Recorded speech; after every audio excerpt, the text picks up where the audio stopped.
On October 26, 1998, a somber atmosphere descended as a chilling discovery was made along the banks of the Columbia River. A body was found floating near Lower River Road in Vancouver, sparking shock throughout the local community. Authorities swiftly responded to the scene, eager to determine the identity of the unfortunate individual who had met an untimely end.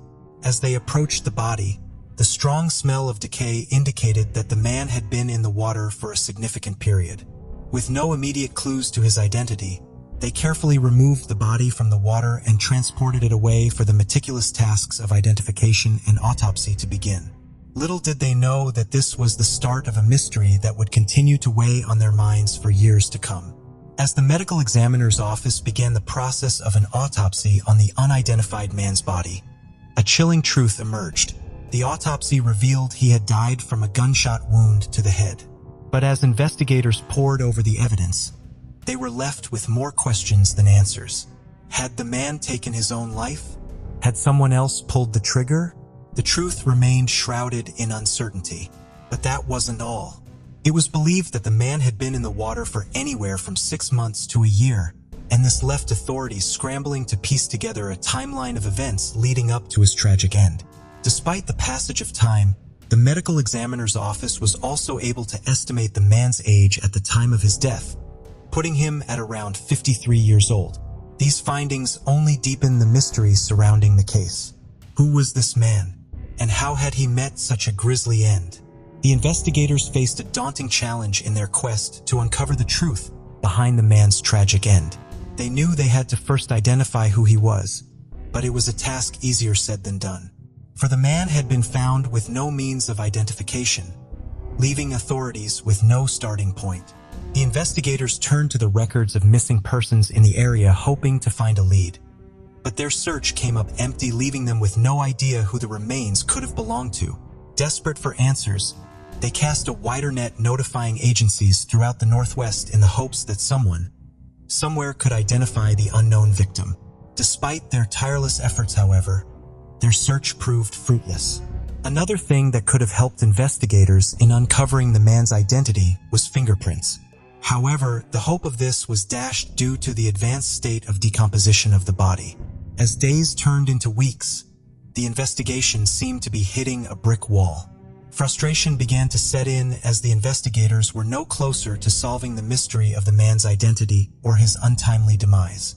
He remained an unknown John Doe, a haunting reminder of the many unanswered questions surrounding the case. Despite their best effort, the case gradually slipped into obscurity. Another mystery in a world full of them. The investigators had done all they could, but the truth remained tantalizingly out of reach. The passage of time can sometimes be a double-edged sword when it comes to solving cold cases. While it may seem like hope fades with each passing year, the truth is that new technology and advancements in forensic science can breathe new life into a case once thought to be unsolvable. In 2008, the investigators working on the case decided to take a fresh look at the evidence.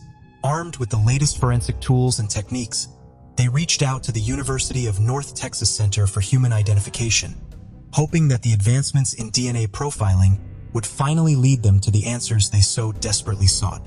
The University of North Texas Center for Human Identification was able to develop a DNA profile of the unidentified male from samples taken during the autopsy. The DNA profile was a ray of hope for investigators, who wasted no time in submitting it to the National DNA Database, eagerly waiting for a match. But despite their best efforts, no match was found. The DNA profile had given them a new lead to follow, but it also reminded them of just how difficult it can be to solve a case with no definitive clues. Still, the investigators refused to give up hope. They knew that with each new development in the field of forensic science, the chance of finally unlocking the mystery of the man found in the river grew ever greater. After years of the unidentified man's case going cold, investigators were determined to finally uncover the truth. Around 2021, they decided to take a fresh approach and submitted a DNA sample from the remains to a renowned forensic DNA laboratory in Virginia, Bode Technology. With their expertise in extracting DNA from challenging samples, the scientists at Bode Technology eagerly took on the challenge. They knew that by analyzing the DNA sample, they could unlock the secrets to the identity of this mysterious John Doe. A forensic genealogist used DNA from the remains to trace the person's ancestry.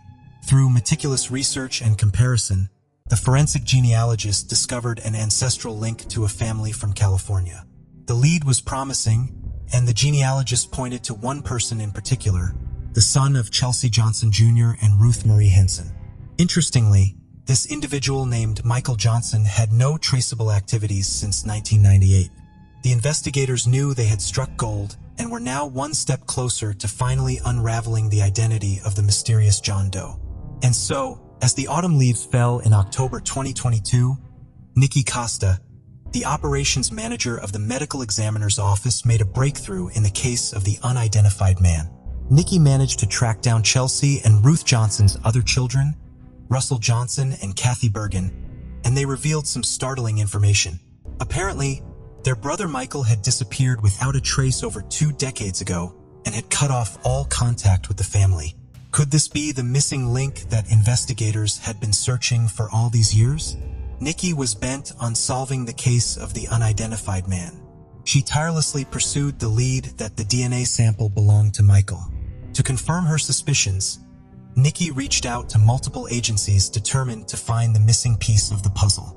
The California Department of Justice Missing Persons DNA program provided analysis of family reference samples, while the Wasatch County Sheriff's Office collected a DNA sample from Johnson's sister, Kathy.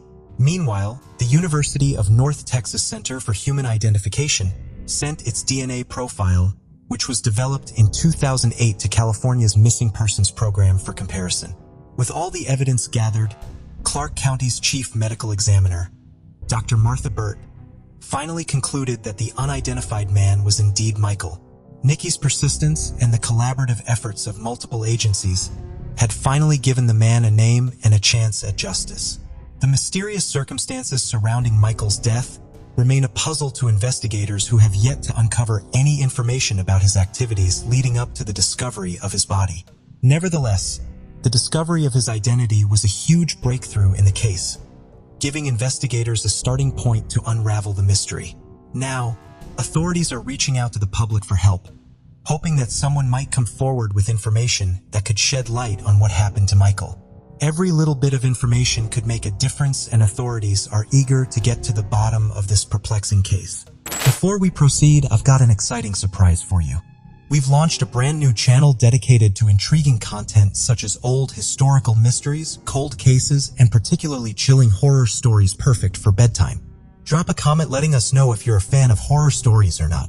You can find the link in the description below. Let's find out who will be the first to explore it. Alright, let's dive back into the video. On June 19, 1970, a splendid summer day unfolded as 2 young men opted for a casual stroll along Independence Pass in Twin Lakes, Colorado. The air was fresh, the sun radiant, a perfect backdrop for their hike. Yet, their outing took a grim twist when they unexpectedly encountered a macabre sight. While walking along the road, they spotted the decomposed body of a man in a ditch on the north side, partly obscured by rocks that had tumbled down from the slope above. But that wasn't the worst part. As the 2 men got closer, they noticed that the entire left arm and rib cage of the body were missing. It was a gruesome sight, and their hearts raced with fear and confusion. The body was dressed in a tattered sweatshirt and gray trousers, and the smell of decay was overwhelming. Who was this man? What had happened to him? There were questions that plagued their minds as they stood there stunned by what they had just discovered.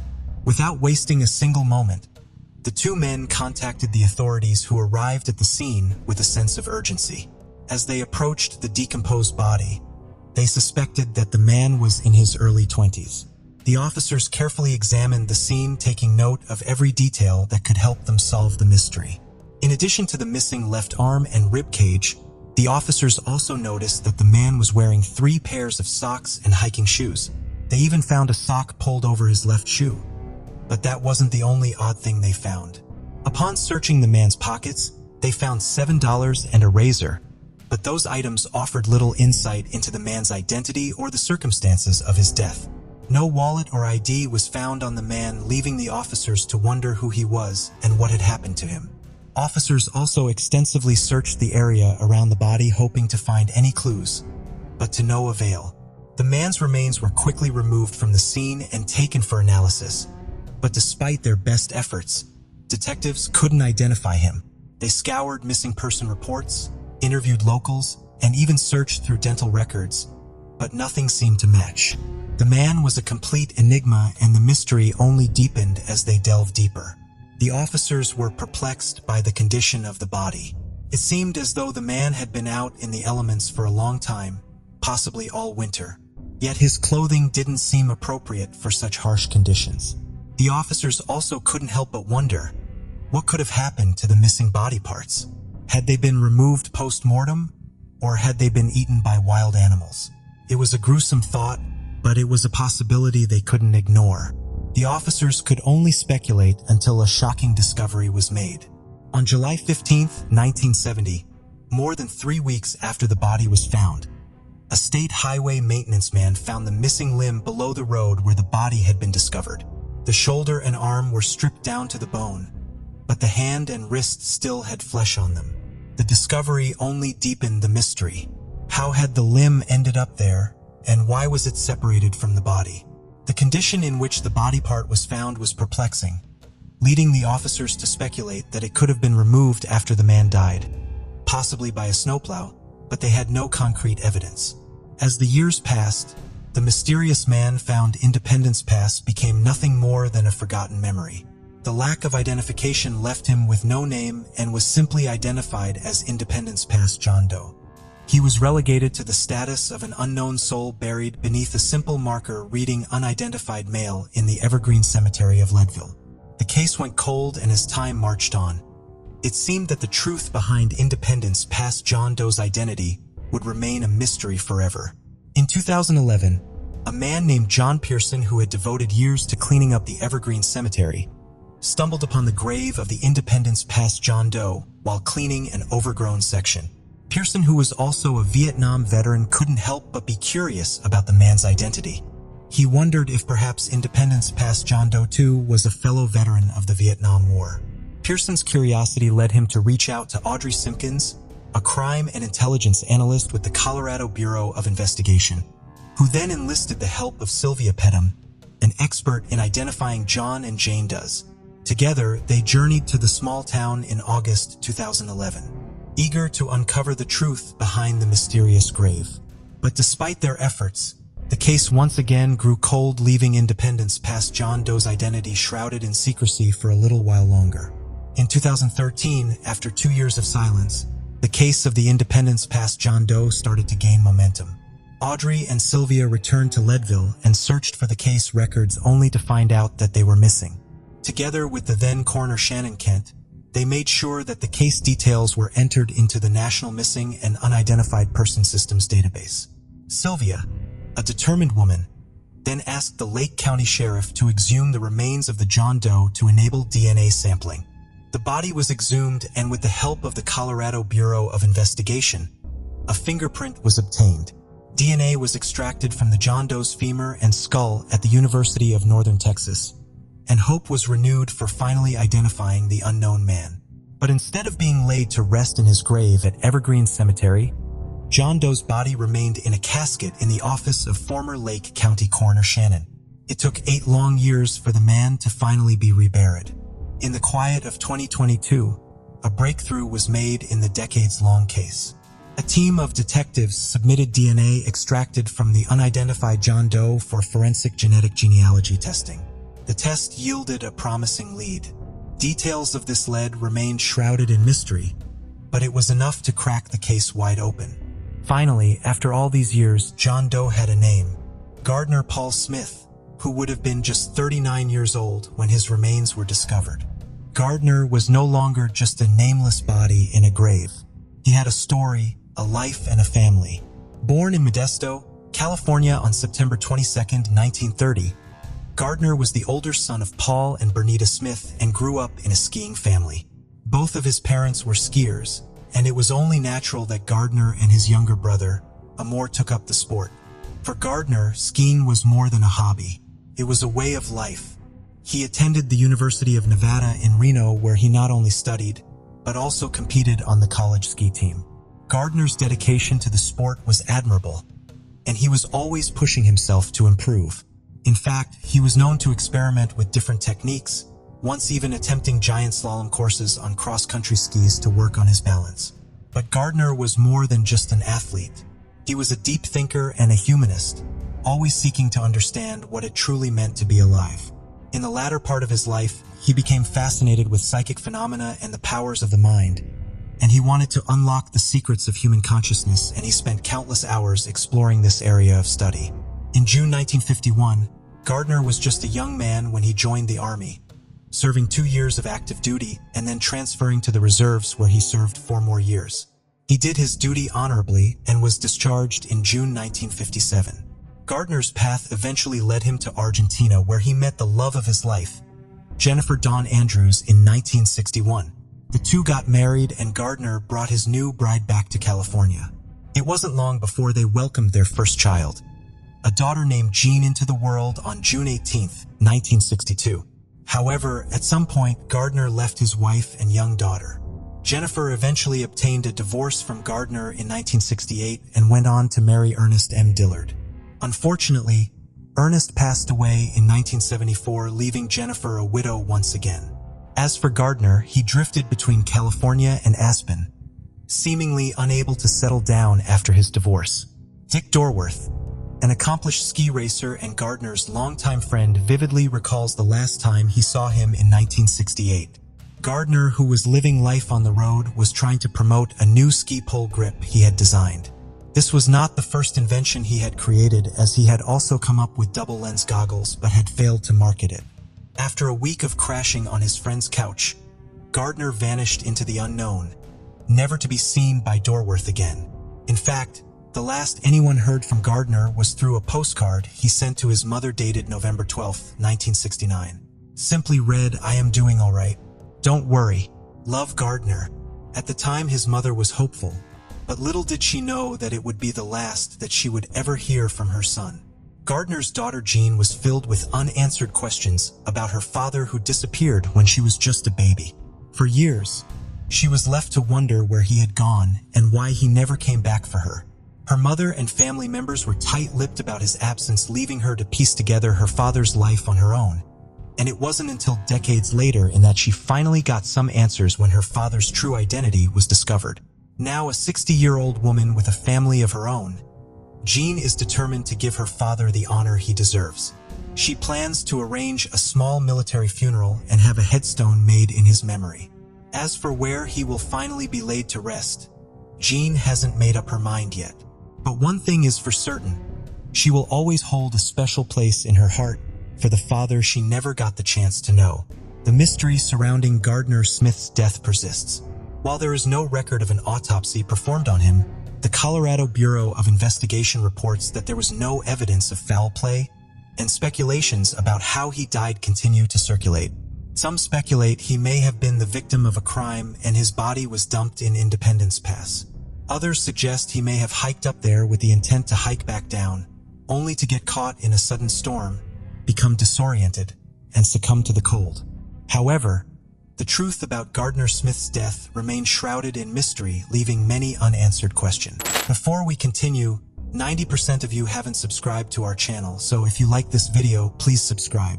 It motivates us to make more content for you. Okay, let's continue.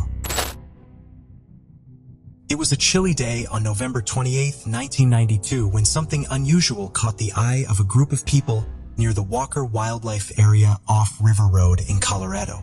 As they approached the spot, they were struck with horror. The decomposed body of a man lay there, missing its skull. But even in death, the man was making a statement. He wore green shorts with bold black designs and a tan to black pullover shirt with a mysterious logo on the left side of the chest. The sleeves were cut off at the biceps.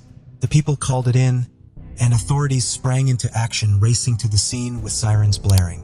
As they arrived, they quickly got to work, scouring the area for any clues that could help them identify the man. They searched high and low, turning over every stone, but alas, nothing came up. Even the man's clothes yielded no hints as to his identity, leaving the authorities scratching their heads in bewilderment. With no other choice, they took the body away for autopsy and identification, hoping that they could at least get some answers there. The medical examiner performed the autopsy, and what they discovered left them reeling. The man had been stabbed to death, leaving no doubt it was a case of homicide. The revelation sent shock waves through the community, and fear began to set in. Who would do such a thing and why? The investigators knew that they had their work cut out for them, and they were determined to solve the gruesome crime. Little did they know the road ahead would be filled with twists and turns, leading them down a dark path of mystery and intrigue. The investigation began with a sense of purpose as detectives searched for any lead that could bring them closer to solving the mystery. But as the days turned into weeks and the weeks into months, it became clear that this was going to be no ordinary case. The trail was cold, and every lead they pursued led them to a dead end. The absence of the man's head was a puzzle that haunted them day and night. Where could it have gone? Was it taken as a trophy, or was it buried somewhere out of sight? The detectives were determined to get to the bottom of it all, but they were up against a formidable adversary: time. As the months turned into years, the case became colder and colder. The memories of the man in green shorts began to fade, and it seemed as though justice would never be served. However, detectives never gave up hope, and they would one day uncover the truth. Years passed, and new technologies emerged that promised to make their jobs easier. In 2011, the case was revisited, and the National Missing and Unidentified Person Systems was brought in to assist in the investigation. But despite their best efforts, the detectives found themselves once again hitting a dead end. Every lead they pursued seemed to fizzle out, and they were left with nothing but more questions. It was a frustrating time for everyone involved as they grappled with the realization that they may never uncover the man's true identity. But the detectives refused to give up even as the years continued to tick by. They knew that there was always a chance that new information could come to light, and they remained ever vigilant, never letting the case slip completely from their minds. In the year 2022, the Mesa County Sheriff's Office was determined to leave no stone unturned in their quest to bring justice for the man in green shorts. They knew that traditional investigative methods had failed them in the past, so they decided to turn to cutting-edge technology for help. They reached out to Othram, a forensic DNA analysis company, in the hopes that advanced genetic testing could help them finally establish the man's identity or identify a close relative who could provide vital information. It was a long shot, but detectives were willing to try anything to crack the case. But advanced DNA testing doesn't come cheap, and the detectives knew that they would need to secure funding to move forward. So they turned to DNA Solves, a platform that combines crowdfunding, volunteer data, and cutting-edge genomics to solve unsolvable cases. Thanks to the tireless efforts of the detectives and the generosity of the public, the funds were raised and the testing could begin. The skeletal remains of the man in green shorts were a puzzle that had confounded detectives for nearly 3 decades. But the remarkable advancements in forensic science helped them to finally begin putting some of the pieces together. The remains were carefully packaged up and sent to Othram State-of-the-Art Lab in the Woodlands, Texas. There, a team of brilliant forensic scientists worked tirelessly to extract DNA from the bones and build a comprehensive genetic profile for the unknown man. Using a cutting-edge technique called forensic-grade genome sequencing, they were able to piece together a complete DNA sequence, painting a picture of the man's genetic makeup like never before. But having a DNA profile was just the beginning. The team at Othram knew they needed to use this information to generate investigative leads that could help them to identify the man, and that's exactly what they did. With the help of their in-house genealogy team, they employed the power of forensic genetic genealogy to trace the man's distant relatives and create a comprehensive family tree. This information was then shared with the Mesa County Sheriff's Office, who were then able to identify a potential sibling of the unknown man. With the DNA sample from this sibling, the team at Othram was able to confirm that the unidentified man was Edith Thomas E.T. Romero. The discovery of Edith's identity was a significant breakthrough for the Mesa County Sheriff's Office.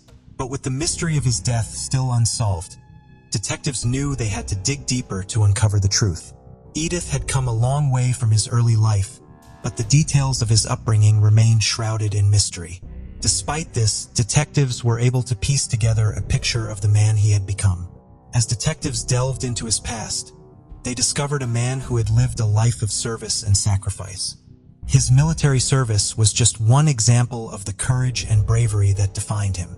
They discovered that Edith was just 26 years old when he met his untimely end. He had ventured to Grand Junction, Colorado, in the company of 2 other individuals from Louisiana in 1991. He resided in a now demolished house on 4th Street and worked as a dishwasher in a local eatery. The details surrounding his death remained hazy, but it is believed that he was killed during the summer of 1992. Now, as detectives continue to piece together Edith's story, they're asking for the public's help. If you have any information that could shed light on his untimely death, please do not hesitate to contact the authorities. Every little bit of information could bring us closer to the truth. From 1920 to 2006, a member of the Murdaugh family continuously served as the solicitor for the 14 circuits covering 5 counties in South Carolina: Allendale, Hampton, Jasper, Beaufort, and Colleton. The solicitor acts as the primary prosecutor, akin to a district attorney. This long-standing family legacy began with Randolph Murdaugh Sr., who held the position for 20 years until his unfortunate death in a train accident. His son, Randolph Buster Murdaugh Jr., succeeded him and served as solicitor from 1940 to 1986, marking the longest tenure in this role. Upon his retirement, his son Randolph Randy Murdaugh III assumed the position in 1986 and served until 2006. This continuity spanned 3 generations, totaling 86 years of distinguished service in a position of influence and authority. Randy Murdaugh also had 2 sons, potentially positioning them to continue the family legacy in the solicitor's office. The elder son, Randolph Murdaugh IV, and Richard Alexander Alec Murdaugh could potentially follow in their family's footsteps in the future. In my last covering, it appears that he pronounces his name as Alec instead of Alex, but I wasn't really sure until now, so we're just going to make that little correction. The 3 men, until recently, all served as senior attorneys at their family law firm: Peters, Murdoch, Parker, Ellsroth, and Dietrich. So this is a family that is wealthy, well connected with all levels of the legal system as well as law enforcement. Alec and Maggie met at the University of South Carolina, where they both were students. They married soon after and then had their 2 sons. Alec and Maggie seemed to have a very close relationship until recently. She reportedly often visited Alec at work, and they often had lunch together. The family often attended events together and seemed to have a very active social life, though there are reports from those who knew the family that said they were deeply miserable, quoting, "Money doesn't buy happiness." Now I would like to go into the series of unfortunate events that follow Alec Murdaugh and go through them in chronological order. In the early morning hours on July 8, 2015, a body was found in the middle of a rural road outside Hampton, South Carolina. The victim was identified as 19-year-old Stephen Smith, and his car was located 3 miles away out of gas. Stephen's body was covered in injuries, and his cause of death was listed as blunt force trauma, though it was initially reported on as a gunshot wound due to an injury to his head and a complete lack of any evidence consistent with a hit and run. There were no skid marks on the road, no vehicle debris, broken glass, or injuries associated with being hit by a vehicle. In the incident report, officers also noted that Stephen's shoes were loosely tied, and he was still wearing both. A former highway patrol investigator who was on the scene said that he believes that Stephen's injuries were more consistent with being beaten, and he was left in the road to make it look like a hit and run. His mother also stated that he wouldn't have been walking along the side of the highway. His wallet and cell phone were located inside his vehicle, and he could have called for help. She said that he wouldn't have used the main road. He knew the area extremely well, and he knew to cut through the woods to get home faster. In 2017, Stephen's mother said that the FBI came to see her and requested a few items, which included Stephen's cell phone. It isn't exactly known how the Murdaughs are connected, but their name was mentioned 9 times in the officers' police reports. The South Carolina Law Enforcement Division, or also called SLED, also received several tips from the public, asking officers to question Buster Murdaugh about the incident. Stephen's mother believes this was a hate crime, and Stephen was targeted because he was openly gay in a rural southern community. She said in an interview they laid him in the road like a piece of trash.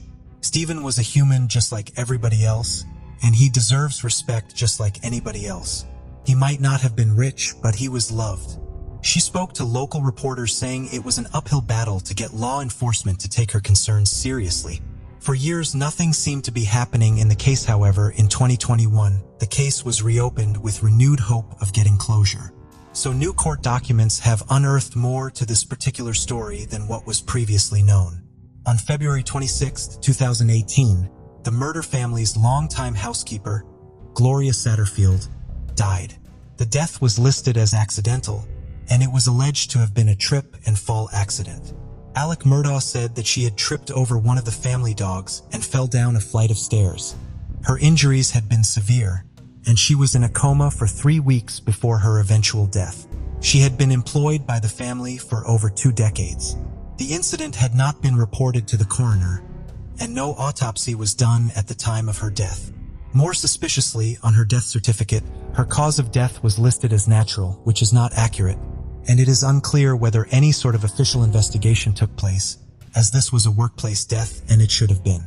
Mrs. Satterfield was survived by her 2 sons, and we know these details because they are suing Alec Murdaugh for failing to pay out on a settlement that they had agreed on. The sons never received any of the settlement money, which is why they sued, and during the course of suing, they learned so much more than they had ever thought possible of Alec's murder.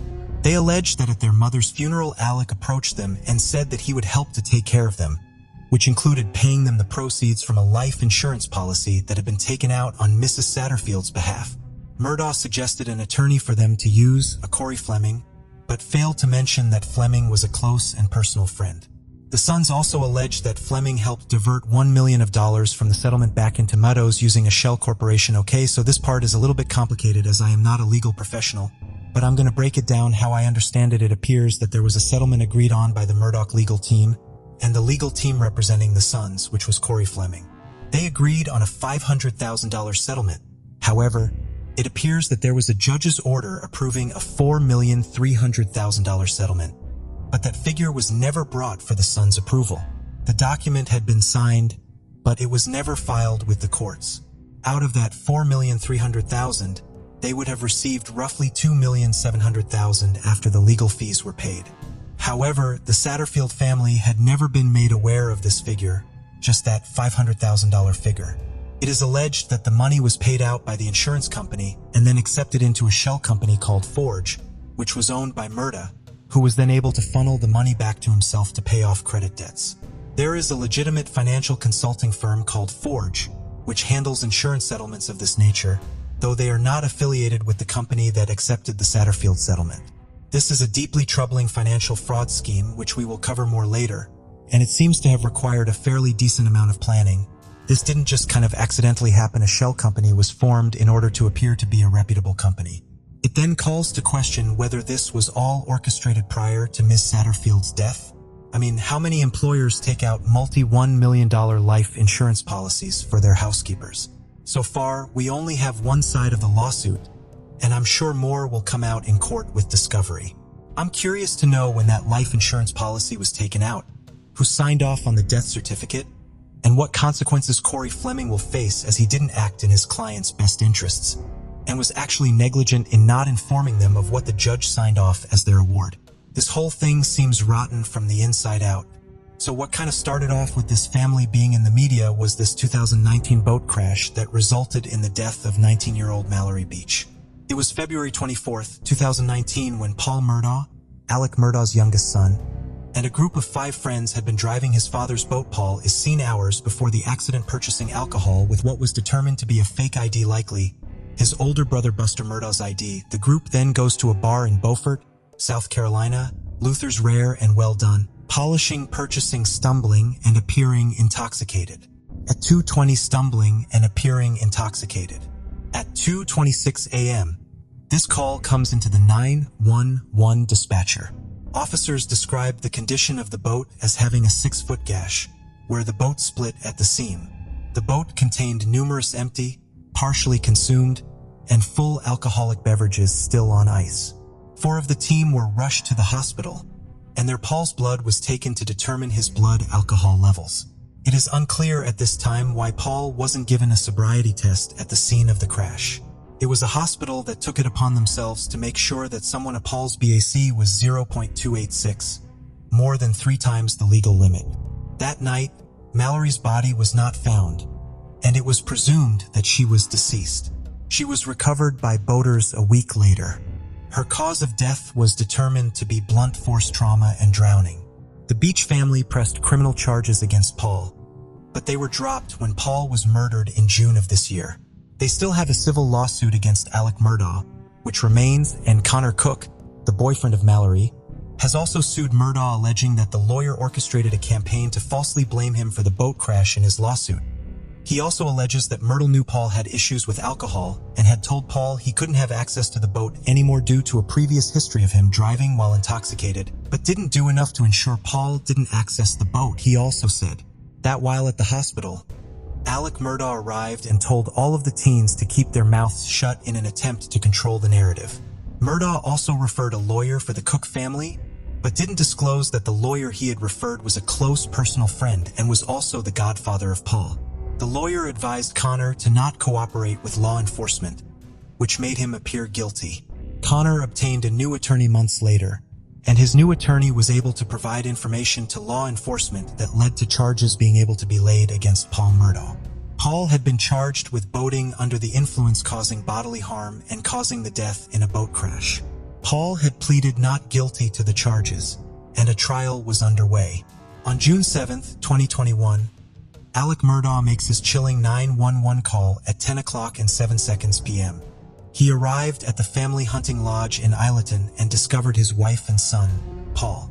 The police initially held Alec for questioning, but he was released when his alibi for that evening was confirmed. Alec had been visiting his mother, who has dementia, and was seen by her caretaker. The incident was confirmed as a double homicide, and that the time of death was somewhere between 9 and 9:30 p.m. Some reports have stated that 2 separate weapons were used in the attack, but that hasn't been confirmed yet by authorities. It appears that something was found during the course of this investigation, because this is when we see SLED reopen the investigation for Stephen Smith's death, as well as Gloria Satterfield's. Incriminating evidence was found either on cell phones or computers of the Murdaugh family, though currently that is only speculation. Following Paul's death, the South Carolina Attorney General Office dropped all charges against him. 3 days later, on June 10th, Alex's father, Randolph Murdaugh III, passed following a stretch of poor health. He was 81 at the time of his death, and Alex Murdaugh, all in 1 week, lost his father, his wife, and his youngest son at this point in time. There isn't a lot about these murders that have come to light. Many of the official documents have been heavily redacted, but there is clearly some connection. On September 2nd, Murdaugh's law firm PMPED began an investigation into Alec Murdaugh after finding a suspicious check on his desk. The check was made to him personally, not to the firm, which was what prompted this investigation.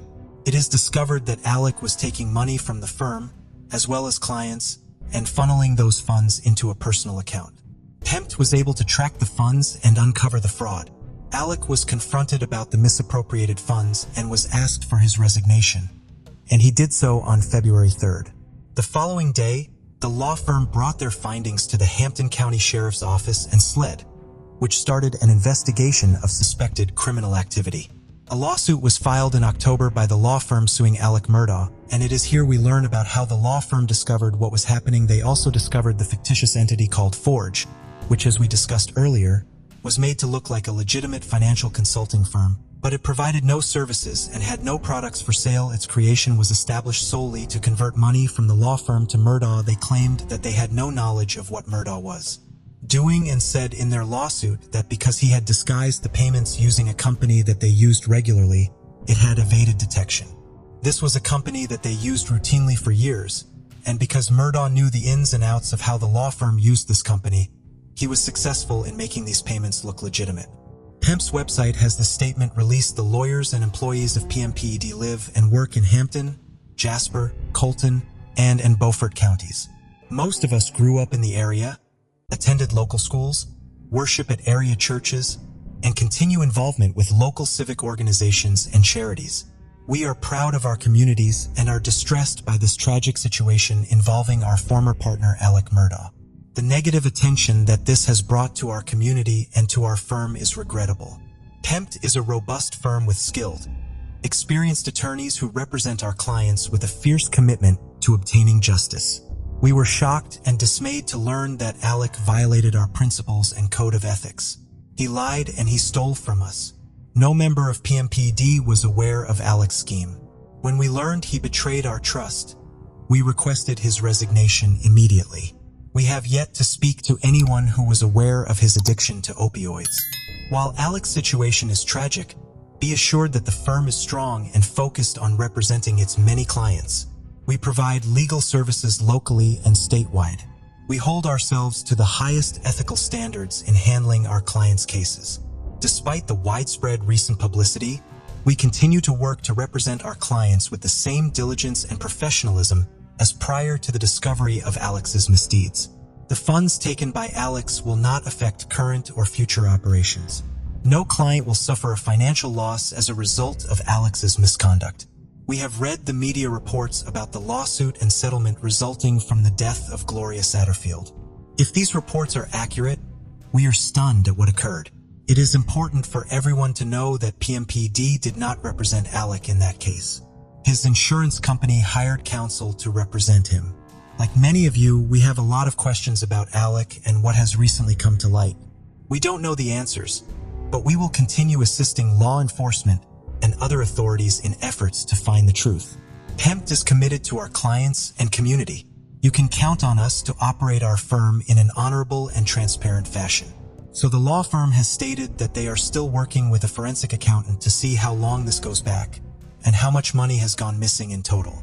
This is still ongoing, and we will likely see an amendment to their lawsuit when they have final figures. Then that brings us to the failed suicide plot. A day after Alec is asked to resign from the firm on September 4th, a 911 call comes from Alec Murdaugh. He claimed that while he was changing a tire, a rogue shooter drove by and attempted to kill him. He was located on the old Sachihatchee Road by himself with a head injury. Reports have been incredibly varied, with his lawyer stating that he had a severe injury with a skull fracture and an entry and exit wound. Though law enforcement noted on reports it was a superficial injury with just a bullet grazing. We did see footage of Alec Murdaugh only days later in court, and he doesn't appear to have any major visible injuries. Certainly no entry and exit wounds, so that to me is interesting. The shooter Curtis Edward Smith has gone on to give several interviews and is currently claiming that he was trying to stop Alec from shooting himself and the gun went off in the struggle. As stated in our previous coverage, Curtis Edward Smith was a one-time client of Murdaugh, but it is also alleged that Smith was the one that provided Murdaugh with illicit substances. On September 6th, Alec made that statement saying that he was resigning from the firm and entering rehab. Later that day, his law firm put out their statement basically saying, oh no, he was fired for stealing. On September 8th, we saw that the South Carolina Supreme Court suspended Alec Murdaugh's law license, effective immediately, as well as the license of Corey Fleming, the lawyer who handled the Gloria Satterfield settlement, misappropriation of corporate funds. There is also the lawsuit from Gloria Satterfield's family, as they haven't received anything from their mother's wrongful death settlement yet. Connor Cook also brought a suit forward against Alec Murdaugh, Buster Murdaugh, and employees that provided alcohol to Paul for their alleged roles in the boat crash that killed Mallory Beach. As of October 19th, Alec Murdaugh is being held in custody. He was denied bond and he has been court-ordered to undergo a psychiatric evaluation, which will dictate what happens next in this case. There are several civil lawsuits pending and likely more criminal charges upcoming. Once these investigations play out, there are still the ongoing investigations into the death of Stephen Smith, Gloria Satterfield, as well as the homicide of Maggie and Paul Murdaugh. The Murdaugh family are offering a $100,000 reward for any information, leading to an arrest of the person who murdered Maggie and Paul. The first hope this video summed up everything. Clearly there is a lot here and a lot of it happened quite quickly, and this is very much an ongoing investigation. Honestly, there is so much here, I wouldn't be surprised if I missed a couple things, but this video is already pretty long. So we're just going to kind of wrap it up and do updates as they come. Let me know what you think down below, and let's chat about it.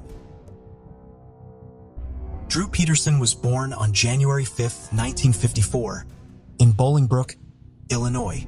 His father, Donald Peterson, served as a Marine, while his mother Betty stayed at home to care for Drew and his two siblings.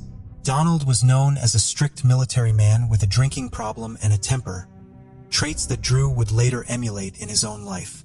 Throughout his early years, Drew strived to gain his father's approval, but often felt he fell short in Donald's eyes. In 1974, Peterson enlisted in the military and underwent training as a military police officer. That same year, he married his high school sweetheart, Carol Hamilton. Carol was 3 years his junior and was still in her senior year of high school when they married.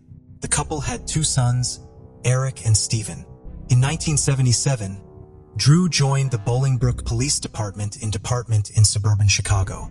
Initially, he was hired on as a military police officer, but was transferred a year later to the Metro Area Narcotics Squad. Peterson excelled as an undercover cop. He was trained to be deceptive and convincing, which was a skill he mastered with ease. Not all cops are able to easily enmesh themselves into the seedy underbelly of the criminal world, but that wasn't a problem for him. However, he began to blur the lines between his job and what he wanted to do. He stopped taking orders from his superiors, believing himself to be bigger than the badge he represented.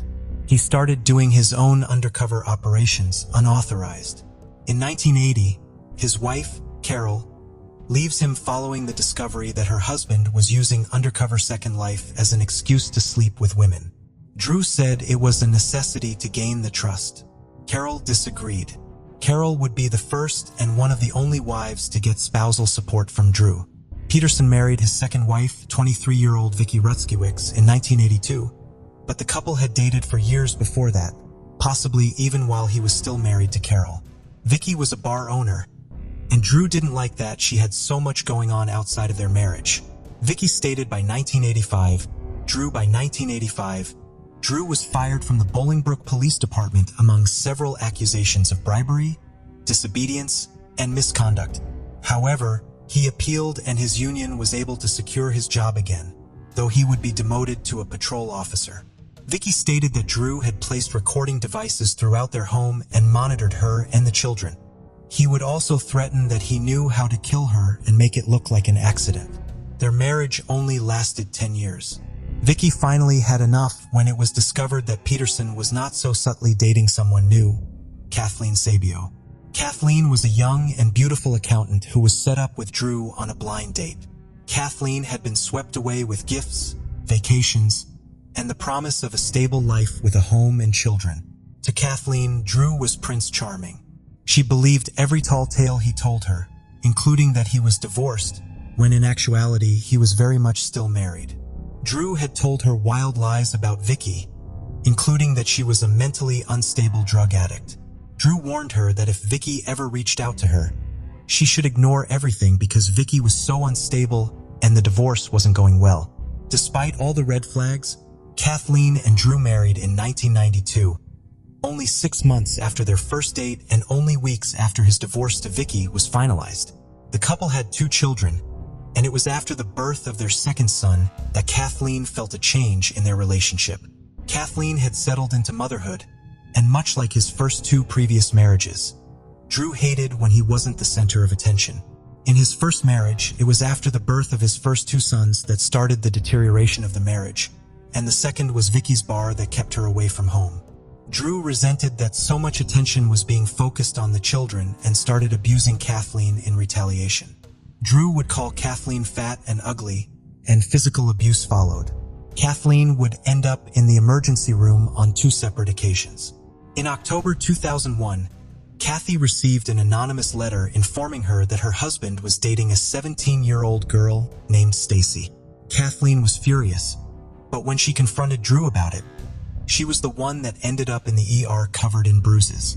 It was at that point when Kathleen began documenting the abuse, hiring a divorce attorney, and kicked Drew out of the home, and he moved into an apartment he'd gotten for Stacy. It was a bitter divorce.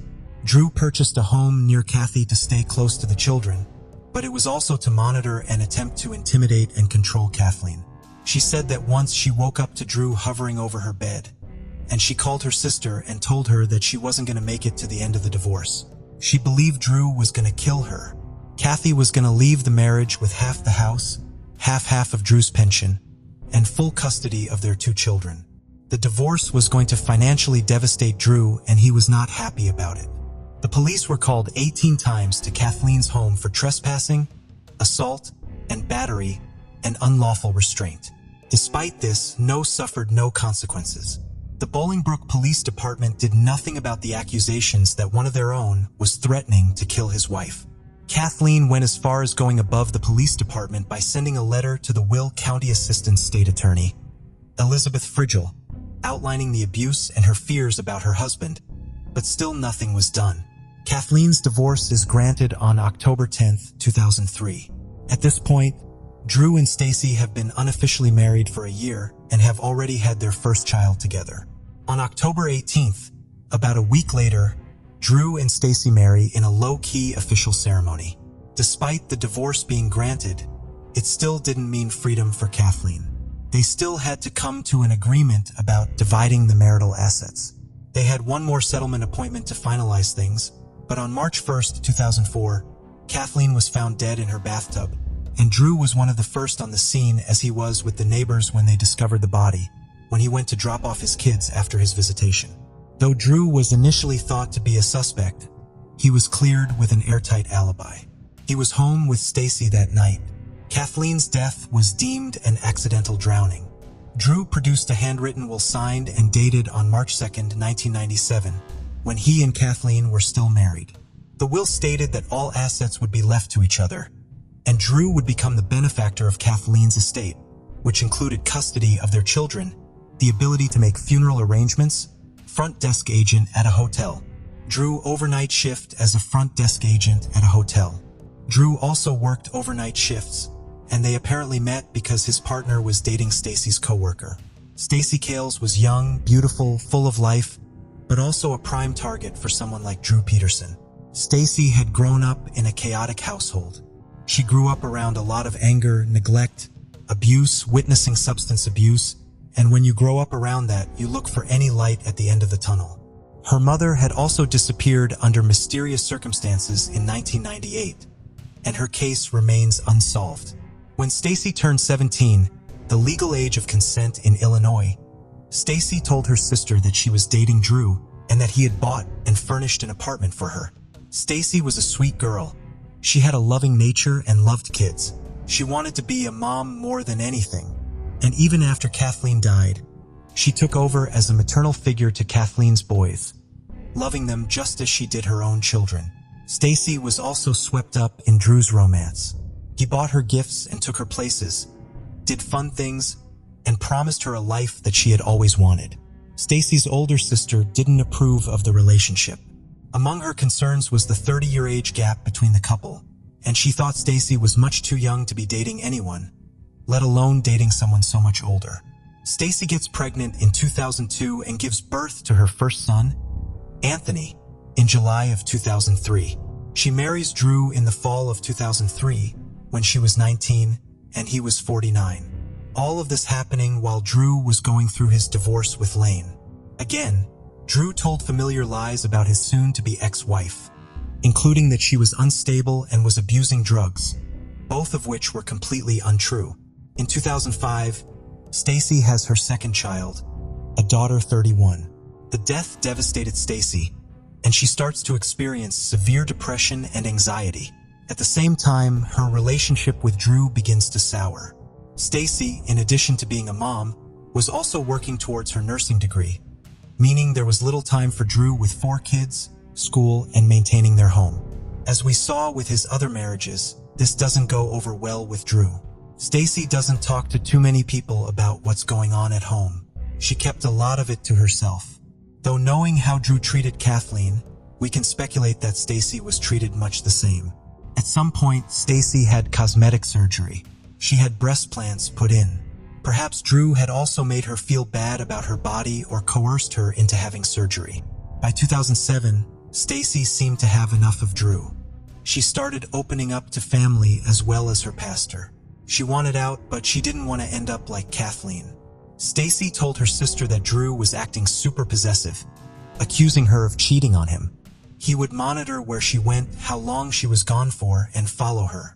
Stacy felt that her marriage had. Candace said that Stacy seemed stressed out and frazzled. Candace felt that Stacy seemed to be experiencing domestic violence and offered for her and the kids to come back with her to California.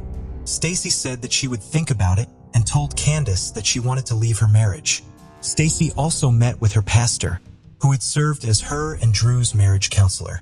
She sought advice and told him more about what was really going on in the marriage. She said that Drew was intensely jealous and it was unbearable. She also thought he was stalking her or had other police officers stalking her. She didn't feel safe calling law enforcement, and she made a shocking revelation. She said that she knew Drew killed Kathleen. The night that she had died, Drew hadn't been with her that night. He'd been gone for several hours in the middle of the night, and he told her to lie to police. Unwell, she mentioned to her sister that she didn't feel taken it well. She mentioned to her sister that she didn't feel safe in their home. She said that she had plans to meet with a divorce lawyer the following week. Stacy's sister, Cassandra, began to spend more time at Stacy's house.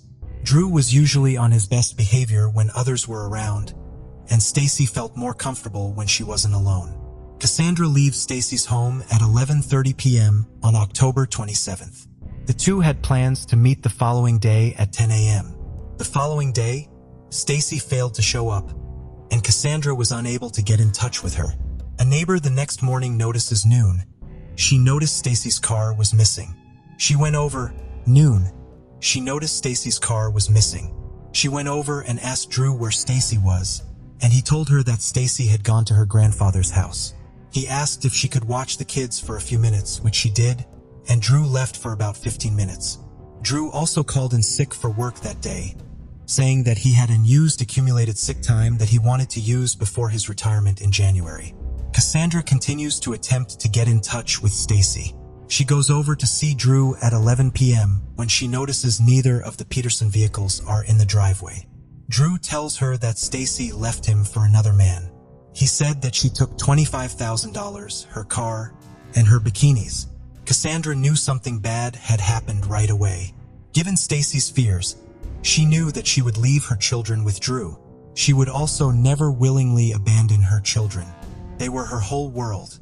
Cassandra left and immediately filed a police report. She goes to another police department, the Downers Grove Police Department, but they tell her to go to the Bolingbrook PD. Reluctantly, she files there, and Drew was tipped off at 2 a.m. She also drove to the Illinois State Police Department and filed a statewide missing persons report. On October 29th, Tom Murphy, Drew's stepbrother, is admitted to the following a suicide attempt. He claimed that the night Stacy disappeared, Drew had called him and asked him to move something. A blue bin that Drew had removed from his bedroom and asked for help putting into his car. Tom said that Drew told him this never happened. Tom came to the horrifying conclusion that he had helped get Stacy's body out of the house. The guilt tore at him and he was scared of Drew and he attempted to kill himself. Tom was offered an immunity deal and he wore a wire in attempt to get Peterson to say something incriminating. Nothing comes of the call, but Tom says that in days leading up to Stacy's disappearance, Drew had asked him to kill Stacy, but he said that he couldn't. Drew started a media campaign. He goes on Larry King Live, The Today Show, countless radio shows to talk about his missing wife. His campaign goal was simple: paint Stacy as an emotionally unstable individual who had cheated and left him for some tropical destination. A search warrant was executed on November 1st. The household computers, cell phones, vehicles, and firearms were seized. It was also announced that Kathleen Sabio's death would be re-examined. On November 9th, Drew was announced as a suspect in Stacy's disappearance, and Kathleen's body is exhumed. Drew is suspended without pay when it's determined that Kathleen had extensive bruising and a 1-inch gash on the back of her head. Her death didn't appear to be accidental after all. A re-examination of the crime scene photos determined that the death may have been staged to look like an accident. And on November 12th, Drew resigned from the Bolingbrook Police Department. They accepted his resignation, and Drew was able to retire with an annual pension of $72,000 a year. Drew continues his bizarre behavior with reporters. 2 separate forensic pathologists, one paid for by the state and the other privately paid for by the Savios family, both conclude their findings of Kathleen's autopsy to be foul play. Meanwhile, An extensive investigation begins to locate Stacy. Drew hired statement confirming that he was engaged to 23-year-old Christina Rains. Drew continued to keep himself in the media, though as time went on they became less about finding Stacy and more about clearing his name in the suspicions around his last two wives. In April of 2008, he took to the media again and said he was offering a $25,000 reward for any information leading to the safe return of his wife, Stacy. He said in a statement, "Her mom left her, and it's clear that history has repeated itself and that Stacy does not want to be found either," says Peterson. "I don't know whom she left with or where they are. Maybe the money will prompt someone to come for the first time on felony weapons charges." One of the guns that were seized from his home was an AR-15 assault rifle that was too short under state law. Another charge was added when it was discovered that he had illegally transferred Kathleen Savio. Again, he pleaded not guilty, but this time he was held on a $20 million bond and he remained in custody. There was mounting evidence against Drew, including a witness that came forward, a former friend of Drew, who'd said that he'd been asked by Drew to take care of Kathleen. Again, as we saw so many times before, the media circus continued to swirl around Drew Peterson. The judge was even forced to issue a gag order to stop Drew and his media team from doing any more interviews. Drew's legal team tries everything to try and get this case dismissed. They even brought on a team of legal students to help them find grounds to get the case thrown out. All efforts were refuted and the trial continues in May of 2012. Despite a lack of physical evidence connecting Drew to the crime, there were numerous testimonies from witnesses, including Drew's first two wives, that illustrated what it was like to be married to Drew, and what it was like when the relationship had run its course. The abuse, the threats, the misuse of his badge and position as a police officer, as well as his history of violence. The prosecution's star witness was Stacy and Drew's pastor, who testified as to what Stacy had told him during their final counseling session. The moment during the trial that would hit a home run for the prosecution was when Drew's defense called Stacy's divorce attorney to the stand. It seemed that they had miscalculated what the lawyer was going to say. They thought his testimony would paint Stacy as a vindictive ex-wife looking to take everything from Drew. Instead, the lawyer told the courts what Stacy had told him. On September 6, 2012, the jury comes back with their verdict, and Drew Peterson is found guilty of first-degree murder. At his sentencing hearing, he screams in court, "I did not kill Kathleen," to which Kathleen's sister says, "Yes, you did." Peterson was sentenced to 38 years in prison for the death of his third wife, Kathleen Sabios. While Drew is in prison, the search continues to find anything to connect Peterson to the disappearance of Stacy. He was being recorded in prison when investigators get a bombshell. From behind bars, Drew was trying to arrange to have the state's attorney, James Glasgow, killed. Peterson is charged again, this time for solicitation to commit murder, and has a second trial in 2016. This trial is much faster, and the jury only took an hour to deliberate. Drew Peterson was found guilty and sentenced to 40 more years in prison. His police pension is also revoked. Today, Drew Peterson remains behind bars. He was transferred to the Terre Haute Federal Correctional Institution to a more secure facility in 2017, and that is where he remains. He continues to maintain his innocence in the murder of Kathleen Sabio and Stacy Peterson. As of this year, Stacy Peterson has been missing for 14 years and is presumed to be deceased. Her children are now in the custody of one of Kathleen's sons. Stacy's sister, Cassandra, continues the search. She claims that she knows the location of her remains, but hasn't been able to recover them. At her own expense, she has hired numerous experts to help her and remain hopeful that one day she's able to give her sister a proper resting place. The incident occurred in Green Bay, a city in Wisconsin situated on the shores of Lake Michigan. With a population of approximately 104,000 residents, it ranks as the third largest city in the state. Green Bay is renowned for its fervent football culture and is the proud home of the Green Bay Packers, a highly successful team in the National Football League. The city boasts a diverse economy supported by sectors such as healthcare, education, manufacturing, and tourism. Visitors to Green Bay can enjoy exploring attractions like the National Railroad Museum, Bay Beach Amusement Park, and the charming historic downtown area. It was here in Green Bay that a tragic murder took place in 1986. On April 18, 1964, a bright-eyed baby girl was born.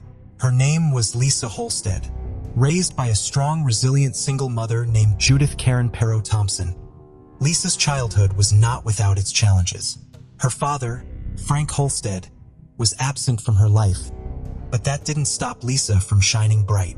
From an early age, she exhibited a curious mind and a creative spirit that defined her life. She grew up with two loving older sisters, Deborah, who was 3 years older, and Susan, who was 2 years older than Lisa. They were always there for her, to lend a listening ear or as a shoulder to cry on. Lisa felt a sense of security and warmth with them that could not be easily replicated. Her older brother, Stephen Halstead, who was 5 years older than her, was her protector and always looked out for his little sister and made sure she felt safe and loved. Despite the financial struggles of being raised by a single mother, their love for each other was unwavering. Judith worked tirelessly to provide for her children, and her love for them knew no bounds. Lisa Holstead had a passion for horseback riding and was also artistic and sketched during her spare time. However, her life took an unexpected turn when she got pregnant at the age of 17 and gave birth to her beloved son, Jeremy, in 1981. Despite the challenges she faced, Lisa was a loving and devoted mother who doted on her son. She worked tirelessly to ensure that Jeremy had the best life possible. Her kind, outgoing, and creative personality shone through as she raised Jeremy on her own, just like her own mother had raised her and her siblings. Lisa Holstead was a woman of courage and independence. Despite the comfort of living with her family, she yearned for something more. So, she made the brave decision to move across the country to Los Angeles to pursue her dreams in 1981. After some time, she realized that what she truly wanted was a stable and peaceful life for her and her son, Jeremy. She found that in the town of Green Bay in Wisconsin, where they settled and made a home in 1982. While she never attended college, Lisa was determined to continue her education and took a goal-oriented, non-credit adult learning course at the Northeastern Wisconsin Technical Institute between 1983 and 1984. By the time she returned to Green Bay in 1986, Lisa was only 22 years old, but she had already accomplished so much. With her son by her side, who was now 5 years old, she was ready to take on whatever challenges came her way in this new chapter of their lives. She had even found love again with a man named John Sott, with whom she shared a cozy home in Green Bay. The couple enjoyed simple pleasures, like fishing and playing darts together, and even had a quirky collection of pets, an eel and a bird named Herbie. Lisa's love for her family and her zest for life were evident in everything she did, and she cherished every moment spent with her loved ones. However, fate had a cruel twist in store for her, and her bright future was tragically cut short. On August 12, 1986, the moon was high in the sky in Wisconsin, as Lisa and John embarked on a late-night adventure. Lisa and John seemed to be having a great time, their competitive spirits shining through as they played game after game of darts. But as that night came to a close, tension began to rise, and the alcohol seemed to take its toll. When they were driving back home, the car came to a stop at the intersection of Mason and Taylor Street at 2:30 a.m. Lisa and John had been having an argument, and she opened the door and stepped out in the cool night air. The argument with John had left her feeling frustrated and upset, and she needed to clear her head. She told John that she would walk home and that he could go ahead and get some rest. He hoped that she would come back soon and that they could make up and put this argument behind them. As the hours passed and the sun began to rise over the quiet town of Green Bay, John's worry grew into a gnawing sense of dread. Lisa still hadn't returned, and he couldn't shake the feeling that something was terribly wrong. He scoured the streets and alleys, calling out her name, but there was no response. Desperately, he made his way to the police station and reported her missing, and his heart was heavy with fear and uncertainty. After just an hour of John reporting her missing, a gruesome discovery was made by two unsuspecting workers in the Canaries Nature Park. It was an ordinary day for the workers. As they made their way along the riverbank, something caught their eye. A hand jutting out from the water's surface. Intrigued, they pulled their truck to a stop and approached the water's edge. What they found there would haunt them forever. The lifeless body of a woman lying partially unclothed, as if she had been cast aside like an unwanted object. They immediately called the authorities, and within minutes, the officers from the Green Bay Police Department arrived at the scene and were met with a gruesome sight. The unknown woman's lifeless body lay in the marsh, surrounded by tall reeds and murky water. The detectives tried to secure the area to gather any evidence. As the detectives combed through the marsh in search of any clues that could lead them to the woman's identity, they stumbled upon a small piece of fabric poking out from under the murky waters. With a sense of urgency, they waded through the marsh to retrieve the fabric, and upon closer inspection, they discovered an identity card hidden in the back pocket of a pair of jeans. It was then that they were able to confirm the victim's identity as Lisa Holstead. When they approached her body, they saw the telltale marks on her neck, grim evidence that she had been strangled to death, and the case was ruled as a homicide. The autopsy report delivered a gruesome account of Lisa's final moments. Her blood alcohol level was found to be sky-high, clocking in at a staggering 0.25%, well beyond the legal limit at that time. The autopsy further revealed that she had suffered from multiple wounds that left her body streaked with blood, a sight that could haunt even the bravest of souls. Worse still, the medical examiner's findings pointed to a heinous sexual assault as the primary cause of her death. The only hope they had was the foreign DNA sample that they had managed to extract from the victim's body. The discovery of the DNA was like finding a needle in a haystack for the police. They knew it was a crucial piece of evidence, but they didn't have a suspect to match it to. The tiny sample was carefully stored away like a precious gemstone. The detectives hoped that someday, technology would catch up to the potential of this evidence and give them the answers they desperately sought. The news of Lisa's death spread like wildfire, leaving a trail of grief in its wake. Her boyfriend John was shattered by the loss of the woman he loved, racked with guilt for the final argument, and haunted by the fact that he could have done more to keep her safe.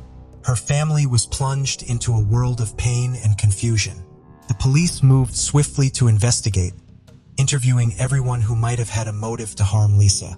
Detectives followed up on every lead, questioned every suspect, and revisited the crime scene numerous times in the years that followed. But nothing seemed to break the case wide open. They even went back to the drawing board numerous times, piecing together any possible lead or hint that could lead to the identity of Lisa's killer. But their efforts were met with dead ends. The passage of time only seemed to add another layer of obscurity to the case. Evidence deteriorated, and potential suspects slipped out of sight. The case was eventually archived and sat gathering dust on a shelf for over 30 years. But in 2020, after 34 years of the case lying cold, hope again flickered as Detective David Graff from the GBPD reopened the case and took the lead in the investigation. With dogged determination, he and his team combed through the old case files, and their eyes fell upon a small vial forgotten in the back of the storage unit. Inside was the key to unlocking the case, the DNA of the perpetrator. It was time to bring in the latest forensic technology behind her brutal murder. He reached out to a pioneer in the space, Othram, a company specializing in forensic genetic genealogy, hoping to unlock the secrets of the killer's identity. This cutting-edge technology would not only reveal more about the suspect, but also provide a fascinating insight into the killer's familial connections. With this new knowledge, the detective was finally able to unravel the twisted web of this cold case. The DNA was sent for analysis in June 2020, and when the results came back from the lab, the Green Bay Police Department found themselves with a wealth of information about their suspect. With every bit of information gleaned from the DNA analysis, the police were one step closer to the killer. The police started carefully tracing the family trees of distant relatives of the person. Piece by piece, they constructed a web of connections until they had built 10 to 15 different family trees.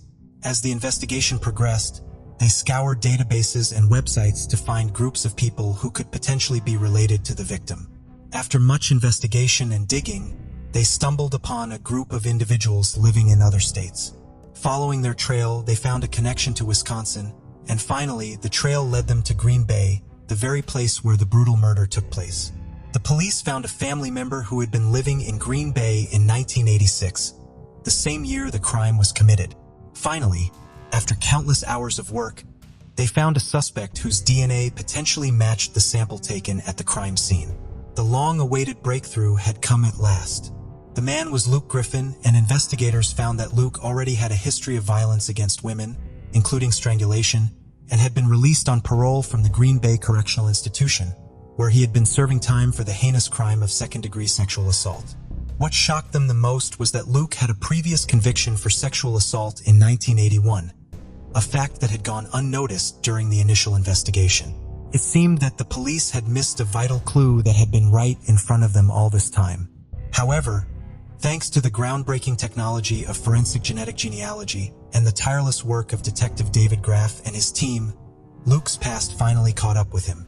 With a suspect in their sights, the investigators knew they had to be absolutely certain before making an arrest. They needed to test Luke Griffin's DNA against the profile from the crime scene. So, in September 2020, the police embarked on a thrilling mission to track down their prime suspect, Luke Griffin, who had moved to the city of Racine.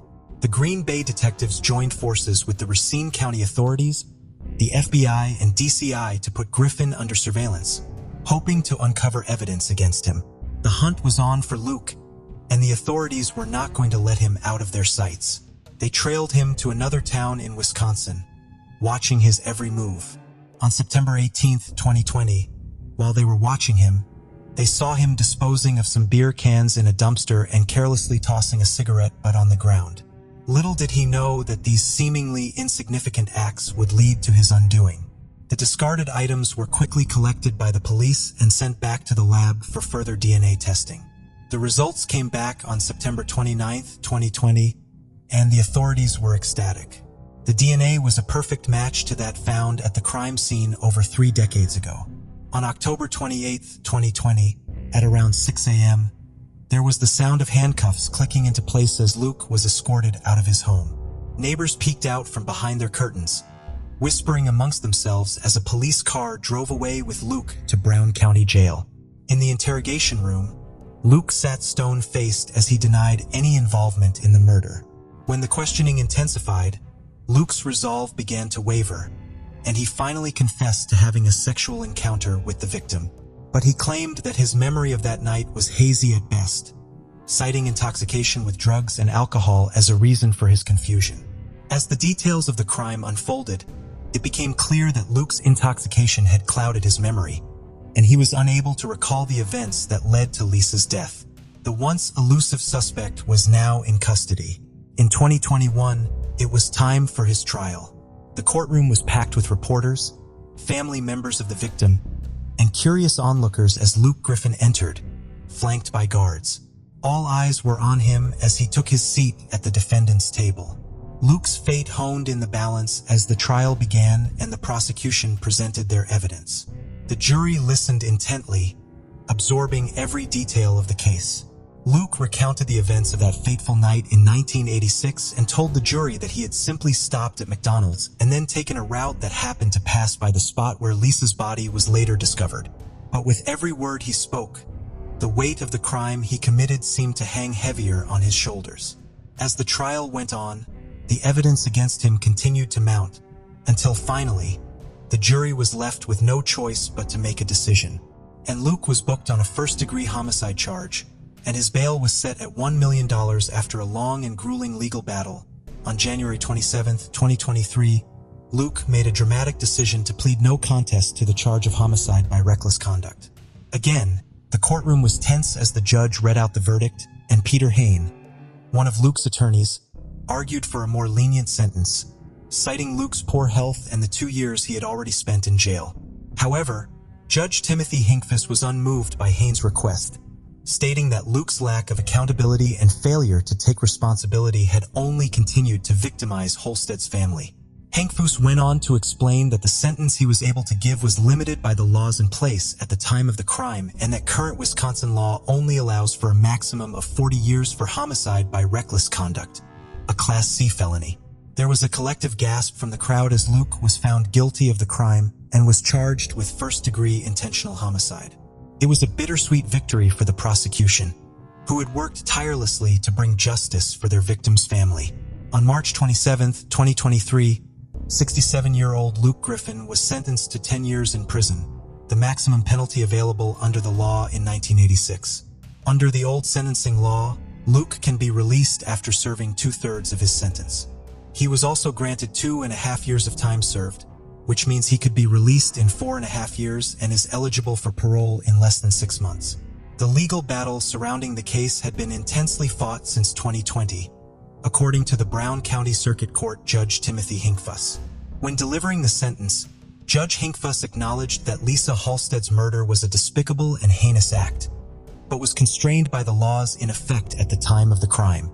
Despite acknowledging the maximum sentence was woefully inadequate, Brown County District Attorney David Lassie called for it to be imposed, citing the severity of the crime and its impact on the victim's family. He failed to take accountability and avoided justice for 34 years. Lassie said, "The impact that has had on the family is significant. The family members' emotional impact was evident through the hearing, and they made it clear that no sentence could bring back their beloved Lisa." The courtroom was filled with emotion when 5 of Halstead's family members stood before the judge to deliver their witness statements.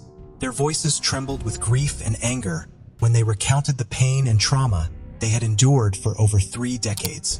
One sister, a brother, a niece, a son, and a granddaughter all spoke passionately, sharing the impact the long, cold case had on their family. They described the void left by their beloved sister, mother, and grandmother, and expressed their disappointment with the maximum sentence available. Stephen Halstead's, Lisa's brother's voice was thick with emotion as he addressed the man who had caused his family so much pain. "The pain it caused our family cannot even be described to you," he said, his eyes fixed on Luke. "Many tears. I have thought about Lisa all these years.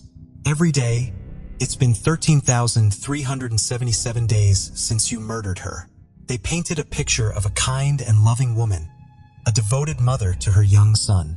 The family spoke of Lisa's creative spirit, her love for art and music, and her trusting and outgoing nature. They shared that they had few photos of Lisa and no videos, but one family member brought a framed picture of her to the stand, and another played an audio recording of her singing as a child. The case of Lisa Halstead is a testament to the power of perseverance and the remarkable advances in forensic technology that have been made in recent years. While it may have seemed like an unsolvable mystery for decades, the tireless efforts of law enforcement and the use of cutting-edge forensic techniques ultimately led to justice being served. What sentence do you think Luke deserves for his crime? Let us know your thoughts in the comments section down below. It was in Boone where a heartbreaking murder occurred in 1976. Born in the scenic state of Kentucky, amidst rolling hills and tranquil streams, a new life began on November 28, 1959.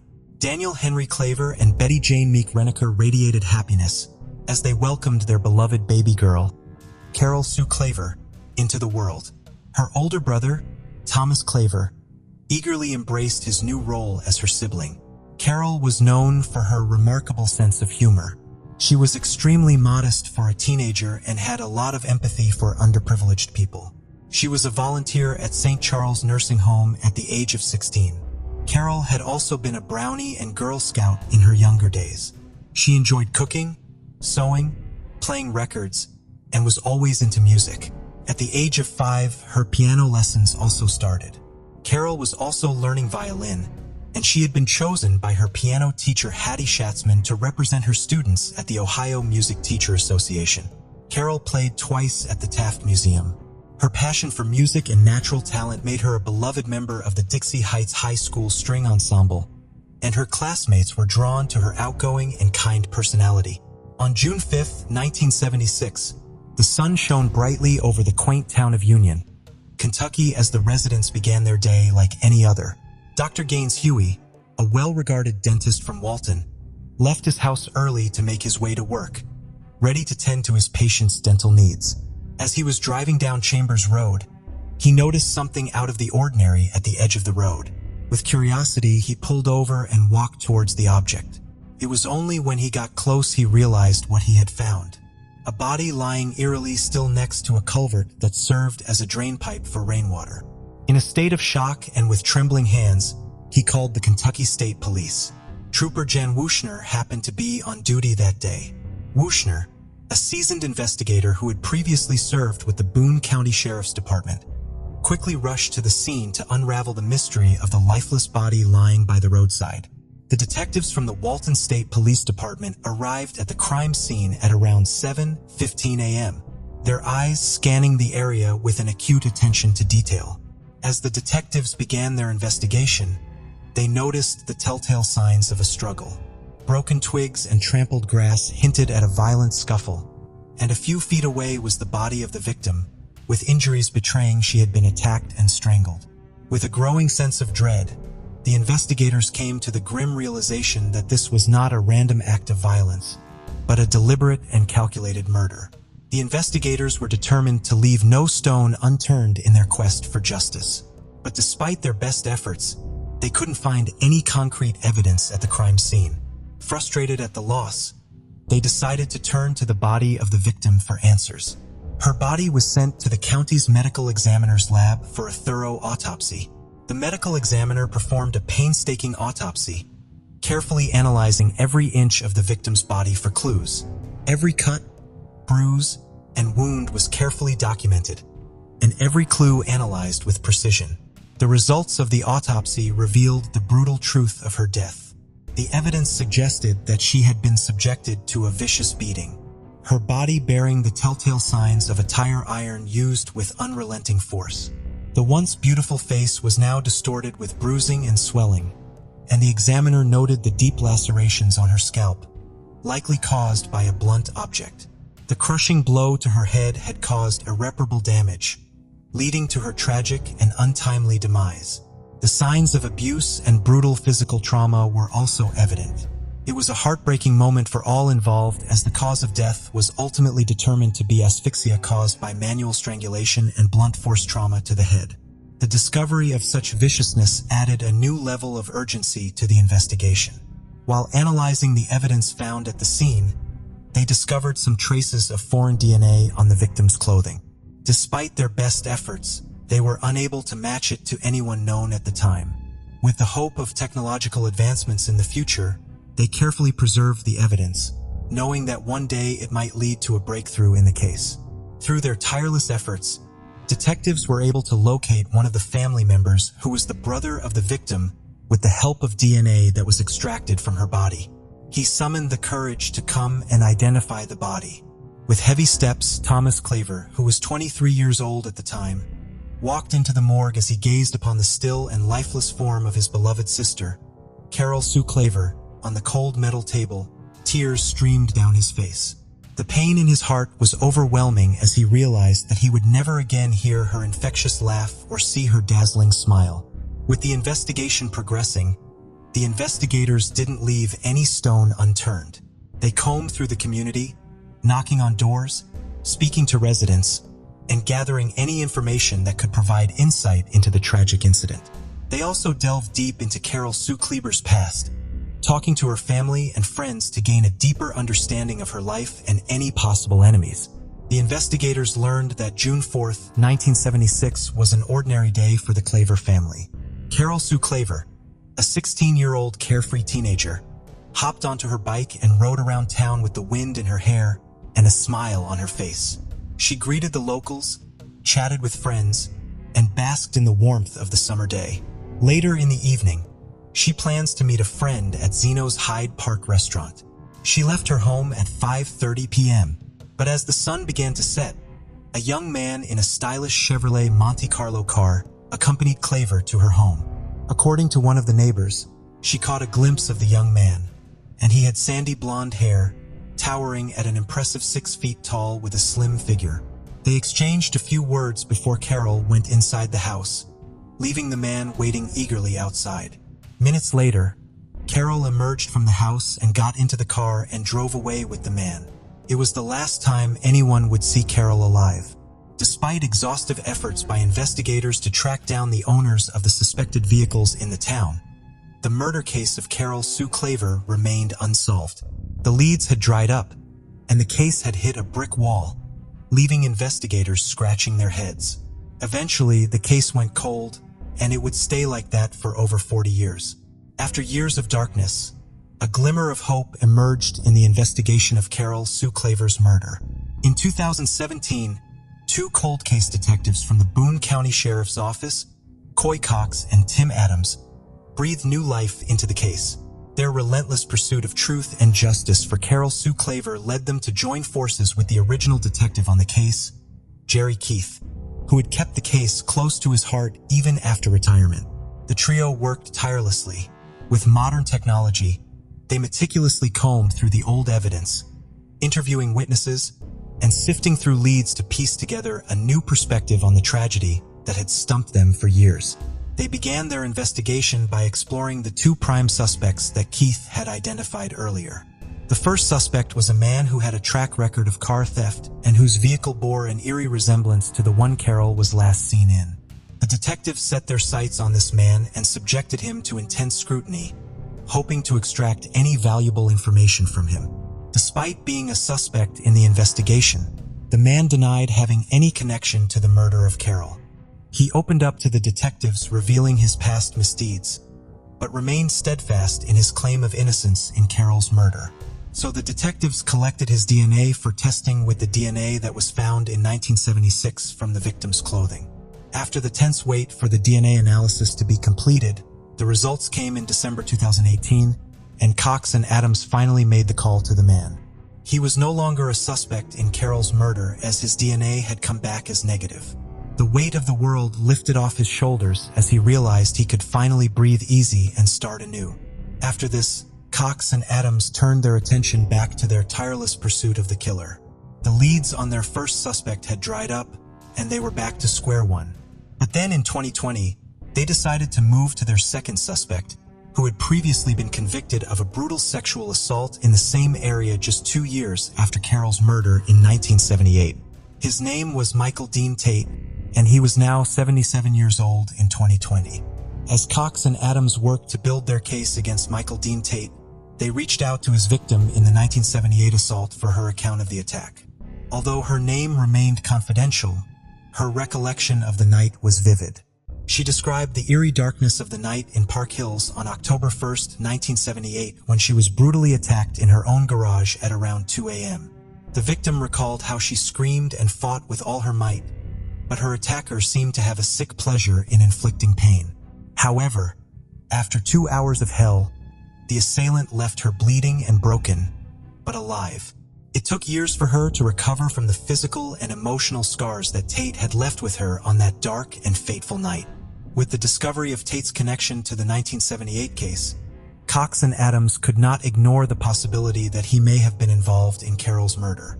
Tate's frequent travels to the area for work in the 1970s-1980s, in the same time frame as Carol's murder, made him a strong suspect for investigation. However, even with mounting evidence against him, Tate maintained his innocence and denied any involvement in Carol's death.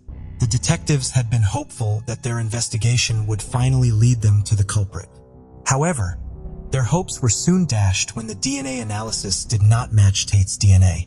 In addition, court documents revealed that Tate had been living in Cincinnati in 1976, making it impossible for him to have committed the crime. The detectives wondered if they would ever be able to bring closure to this decades-old mystery as it once again went dormant. For nearly half a century, the case remained shrouded in mystery. But on September 17, 2022, the Boone County Sheriff's Office reached out to the experts at Othram Lab due to their expertise in genetic genealogy. The Othram team was contacted to work on this case. With funding provided by the Season of Justice, the Kentucky State Police Central Forensic Center sent Othram Labs a DNA sample extracted from the 1976 crime scene. Using advanced forensic-grade genome sequencing, Othram skilled scientists were able to construct a complete DNA profile for the elusive suspect. Their cutting-edge technology allowed them to unlock valuable genetic information that had been hidden for decades. Othram Labs genealogy experts used forensic genetic genealogy to generate investigative leads based on the comprehensive DNA profile they had constructed. In a stunning turn of events, Othram Labs delivered an answer in less than 2 months after receiving the DNA samples on November 25, 2022. By analyzing the genetic information left by the killer, they discovered a connection to a man named Thomas W. Dunaway who had passed away in 1990 at the age of 33. It was revealed that Dunaway had a son who had grown up without ever knowing his father. The detectives traveled to meet with the son of Thomas Dunaway, whose identity was kept confidential, to gather DNA samples for comparison. The results of these crucial laboratory tests would be the key to solving the mystery that had long evaded the grasp of law enforcement. With a determination to uncover the truth and an unshakable commitment to justice, they carefully collected the necessary samples. The long journey to solve the case finally came to an end on December 12, 2022. The use of advanced technology and the unwavering dedication of the detectives had brought justice to Carol Sue Claver and her family after almost 46 years. When Dunaway's son's DNA partially matched the traces of DNA they had found on Carol's body all those many years ago, the process was not an easy one, but the persistence of those involved had paid off, resulting in a breakthrough that would bring closure to all those affected by the tragic events of 1976. The police never gave up on solving the murder case of Carol Sue Claver. Thomas W. Dunaway, who was born on May 20, 1957 and was 19 years old at that time, managed to stay hidden for many years. Through their perseverance, they were able to uncover crucial information about Dunaway's past and the terrible things he had done. The police discovered that he lived near Devo Park, the same place where Carol was last seen with a man who looked like him. As they delved deeper, more damning evidence against Dunaway emerged. Dunaway was not just a once-off criminal. He had been on a 6-month crime spree, leaving a trail of evidence behind in the form of the cars he used to escape each crime scene. The horror did not stop with Carol Sue Claver's death, as he was found guilty of another killing just 6 months later in December 1976. Ronald Townsend, just 19 years old, was found lying on the ground lifeless and bullet-ridden. The community was devastated by the loss, but their spirits were lifted when Thomas Dunaway, the perpetrator behind Townsend's murder, was caught and admitted to his crimes. He was handed a life sentence, but unfortunately, Dunaway was released in 1984 after serving only 7.5 years in prison. The question remains, was justice served? Or was it just a fleeting illusion? It was Detective Coy Cox who uncovered the chilling pattern of violence and darkness that consumed Dunaway's life. Although justice may not have been served for Carol's murder, the police managed to expose the full extent of Dunaway's dangerous and deadly reign of terror. The murders of Carol Sue Claver and Ronald Townsend shared something disturbingly similar. Both victims were left in plain sight just inches away from the road, as if the killer wanted to make a statement. As the investigation progressed, authorities uncovered a troubling fact about Dunaway: that he was absent without leave or AWOL from the army when Townsend was murdered. Dunaway had enlisted in the military only 9 days after Carol's death and was initially stationed at Fort Knox before being transferred to Fort Carson in Colorado. Despite being enlisted in the military, Thomas Dunaway couldn't seem to stay out of trouble. Dunaway had a passion for cars that was unmatched, but it ultimately led to his downfall. With a keen eye for a good deal, he traded in his beloved 1973 Chevrolet Monte Carlo for an eye-catching orange Chevrolet Vega. However, little did he know that this flashy car would be the very thing that caught the attention of detectives investigating Ronald Townsend's murder. The detectives relentlessly pursued Dunaway, issuing an all-points bulletin for him and his orange Vega. It was a game of cat and mouse that finally came to an end on the dark Christmas Eve of 1976 when Dunaway was arrested in South Carolina on charges of Townsend's murder and illegal possession of a firearm. As investigators delved deeper into the puzzling case of Carol Sue Claver's murder, they were stumped by the bond between her and Thomas Dunaway. Though they may have crossed paths during their formative years in the Erlanger-Ellesmere Schools District, it was unclear how they became connected later in life. But amidst the confusion, Detective Coy Cox delivered a significant clue that could unravel the mystery: Carol's love for the Vow Park. This verdant oasis held a special place in Carol's heart, and it's possible that her affection for the park led her to a chance encounter with Dunaway. She was known to be outgoing, and it's possible that's how she met him. Perhaps they met by chance in the park, and their paths became intertwined as they shared stories and laughter in that peaceful setting. One thing is certain, the park is important to their connection, as Dunaway lived just a short distance away from where Carol used to ride her bike. The revelation of Thomas Dunaway as Carol Sue Claver's killer brought a mix of relief and sorrow. While the case is considered closed by the authorities, the news that Dunaway passed away on December 28, 1990 at the young age of 33 left the family feeling conflicted. Despite knowing the truth, justice still feels elusive for the Claver family. As Thomas Claver lamented, he couldn't help but wonder what justice meant now and wished he could have confronted Dunaway before his untimely death. The memory of Carol's murder has clung to her brother like a shadow. It's a weight that he's carried for almost half a century, never quite able to shake off the fear that another tragedy could strike his family. He worries endlessly about the safety of his son, Daniel, who is 28 years old, even calling him late at night to check in. He fears losing anyone else dear to him, just like he lost his beloved sister. It's a fear that grips him tightly like a vice, reminding him of the preciousness of every moment and the importance of cherishing those we love. For Thomas Claver, the idea of disturbing his sister's final resting place was unbearable.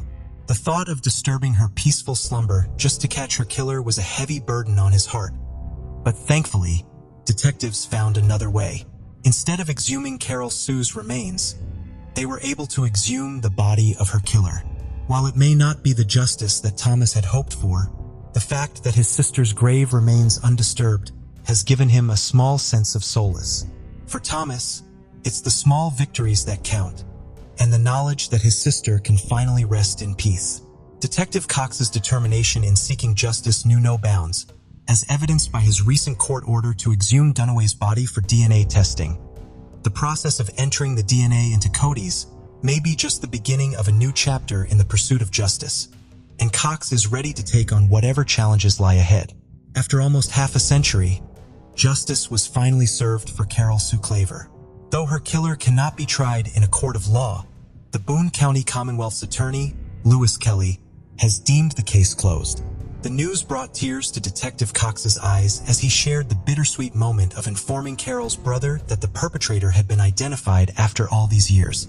While the past cannot be undone, the closure that comes with knowing the truth is a small comfort in the face of such a tragedy. Detective Coy Cox and his team finally solved the 46-year-old mystery of Carol Sue Claver's murder by identifying the perpetrator, Thomas W. Dunaway. This case highlights the dedication of law enforcement in pursuing justice for victims and their families, no matter how long it takes. In the summer of 2010, 19-year-old Ivana Wajark was on the cusp of starting a new chapter. The teenager from Dansk, Poland had completed high school and was waiting to hear back from her university applications and was planning a trip to Spain. On the night of July 16, 2010, Ivana went out to a popular club called the Dream Club in Sopot, Poland. She was with her friend, Andrea, and three of Andrea's male friends, Powell, Merrick, and Adrian. According to a witness at the club, Ivana and her friends seemed to be having a good time. But then, Ivana and Andrea got into a fight. Ivana reportedly left to cool off before returning to the club in a bad mood. Her friends claimed that the fight started for no particular reason, though investigators believe it was brought on by Ivana's discovery. Her recent ex-boyfriend was partying with other girls in the area. She and her friends then got into another fight, and although her friend tried to stop her, she left the club to walk home alone. Ivana was last seen on surveillance footage captured on a camera at 4:12 a.m. She was walking along a seafront promenade just south of Sopot and was passing the 63rd Beach entrance. In the video, Ivana is walking alone, barefoot, and at a brisk pace. Once she leaves the frame, though, she's never seen again. While her home is still 2 kilometers from where the footage was captured, some stretches of her route had no working cameras. According to phone records, Ivana sent text and received calls earlier in the night, but her phone died at 3:49 a.m. with no activity after that. On her way home, Ivana reportedly spoke with Andrea and made amends from their earlier fight. Ivana asked Andrea if she could spend the night at her apartment. Andrea was already home and she left the keys outside for Ivana to let her in, which was a common occurrence for the girls. But the next morning, there was no sign of Ivana, and the keys were still outside. Andrea assumed that Ivana may have gone home after all, but when she called Ivana's mother later that day, she told her that she hadn't seen or heard from her either. Ivana was reported missing, and the search for her began. Police emergency team members, community members, and rescue dogs searched the area repeatedly with no results. Her family and friends even asked for help from a famous Polish psychic, Krzysztof Jakowski, but he couldn't determine where she was. It would become one of Poland's most highly publicized and mysterious missing persons cases, drawing nationwide attention, public scrutiny, and countless theories. The national media coverage of the case ended up doing more harm than good as the police received an overwhelming number of reports related to Ivana. Criminals even started reporting their enemies to the police in connection with her disappearance, and others extorted ransom from her family. The prime suspect in the case comes from the surveillance footage of Ivana. In the video, there's a man wearing a light shirt and a towel draped over his shoulders, who's staggering while walking behind Ivana. Internet sleuths looking into the case, of which there are many, started referring to the man as the towel. The man is seen following Ivana out of frame, and then the same cameras capture the man returning at 6:22 a.m. with the same towel, but no shirt on. While police tried to identify the man, they could never confirm his identity or that he had had any contact with Ivana. Some of the public began to suspect her friends, but investigators concluded that they'd all gone home after the club, which was confirmed by their cell phone logins, camera recordings, and testimonies from those they lived with. Private detective Krzysztof Rutowski was involved in the case from the beginning. He was able to obtain her cell phone records and hard drives before the police, as well as the security footage of her walking down the promenade. But Rutowski's work has been highly criticized, as he's reported many different unverified versions of what happened to Ivana and accused various people of her kidnapping or murder. In August of 2010, Rutowski claimed that he had a witness who saw the kidnapping on July 16th, and that Ivana had been forcibly dragged into a car. In 2011, he said that he had a new suspect, a 24-year-old man named Sasha, who told someone that he and two men abducted and raped a girl in Dansk. Sasha hung himself on January 3rd, 2011, with no mention of Ivana in the letters he left. It was later discovered he was not in the area the night of Ivana's disappearance. He was over 200 kilometers away. Rutowski later admitted that the information he shared about the witness was a bluff. In 2012, the police investigation was formally closed, but that didn't stop others from searching for Ivana. In 2017, a detective agency in Lampard suspected local garbage truck drivers of Ivana's murder, claiming that in a photo taken on the morning of July 17th, you can see her body in the back of a garbage truck. The drivers had already been interrogated a year after her disappearance. Two of them stated that they didn't remember anything about that morning, but the third man said that he saw Ivana talking to the man with a towel over his shoulders on a bench. The media described the police handling of the case as clumsy. Their work was later investigated by the Supreme Audit Office, which determined they'd failed to publish information about the disappearance to media and failed to secure surveillance footage of Ivana. Ivana's mother also said that telephone records weren't checked until many months after her daughter's disappearance, despite her pressuring police to look into them. On May 19, 2021, Rutowski and his team searched the area where Ivana was last seen and found a shirt in a plastic bag, tights, a skirt, and two knives buried. Rutowski said a former prisoner had led him to the evidence, but according to reports, Ivana hadn't been wearing tights on the night she disappeared, and the knives Rutowski discovered didn't look like they'd been buried for 11 years. Many people have said that Rutowski's involvement in the case has been harmful, leading the media and police down rabbit holes and causing distractions. A journalist covering the case said, "The police stopped cooperating with him a long time ago because it turned out he was lying constantly." Early on in this case, investigators considered that Ivana had run away since there'd been no evidence of kidnapping or murder, although they never found evidence to support that theory. Another theory is that Ivana was a victim of a local serial killer. A week after Ivana's disappearance, a 34-year-old woman was found dead after leaving her friends at a festival. A year later, a 13-year-old girl was murdered north of Sosbep. Both perpetrators are still at large.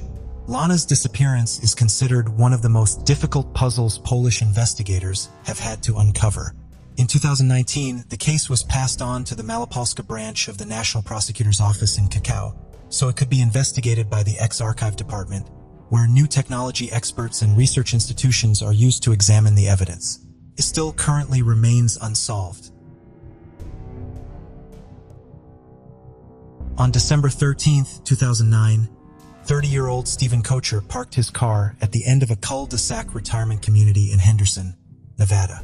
In footage captured by nearby home security systems, you can see Stephen get out of his car and leave the area only to return a short time later to retrieve an item from his car and leave again.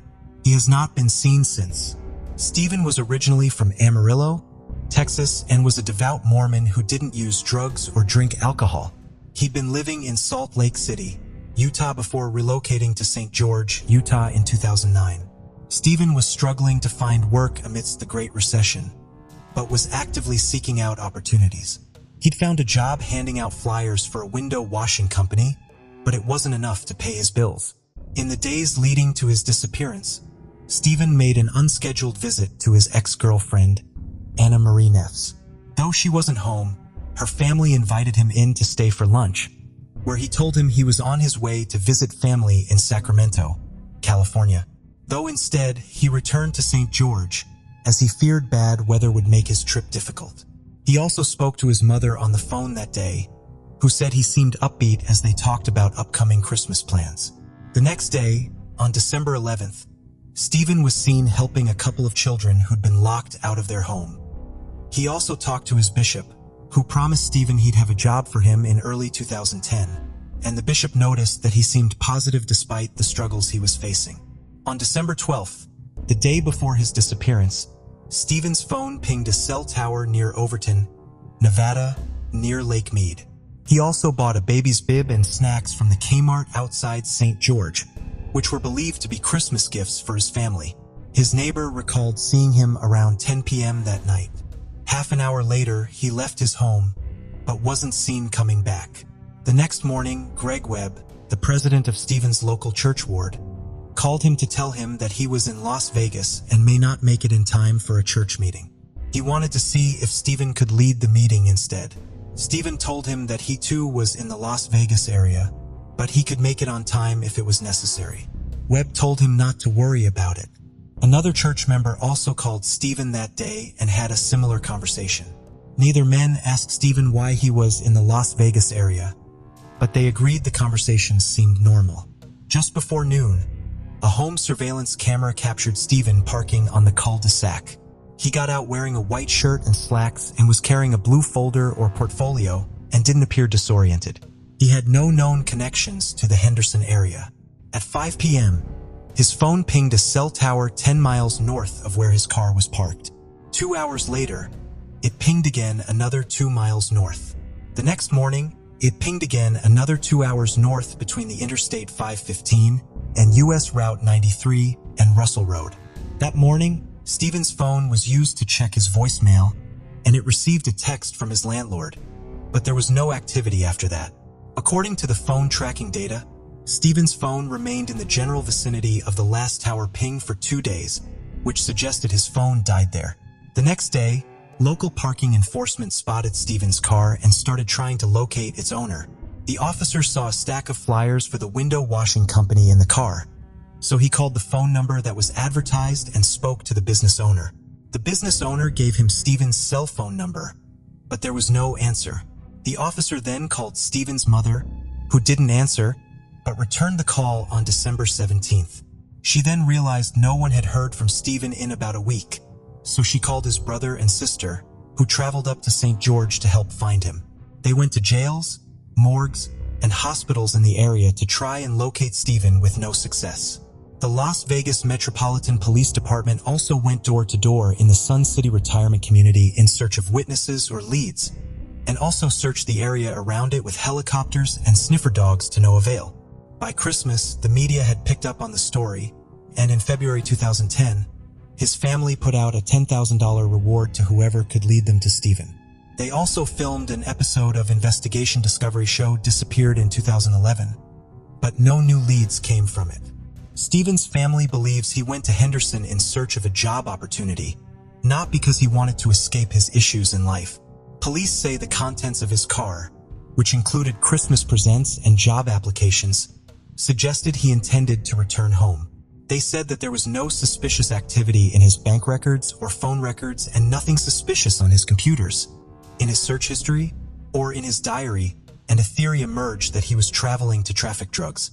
A drug-sniffing dog was brought to his vehicle, but nothing was identified. According to his family, his travel history wasn't unusual, as he was researching his family history in the area and would often take day trips to keep himself busy.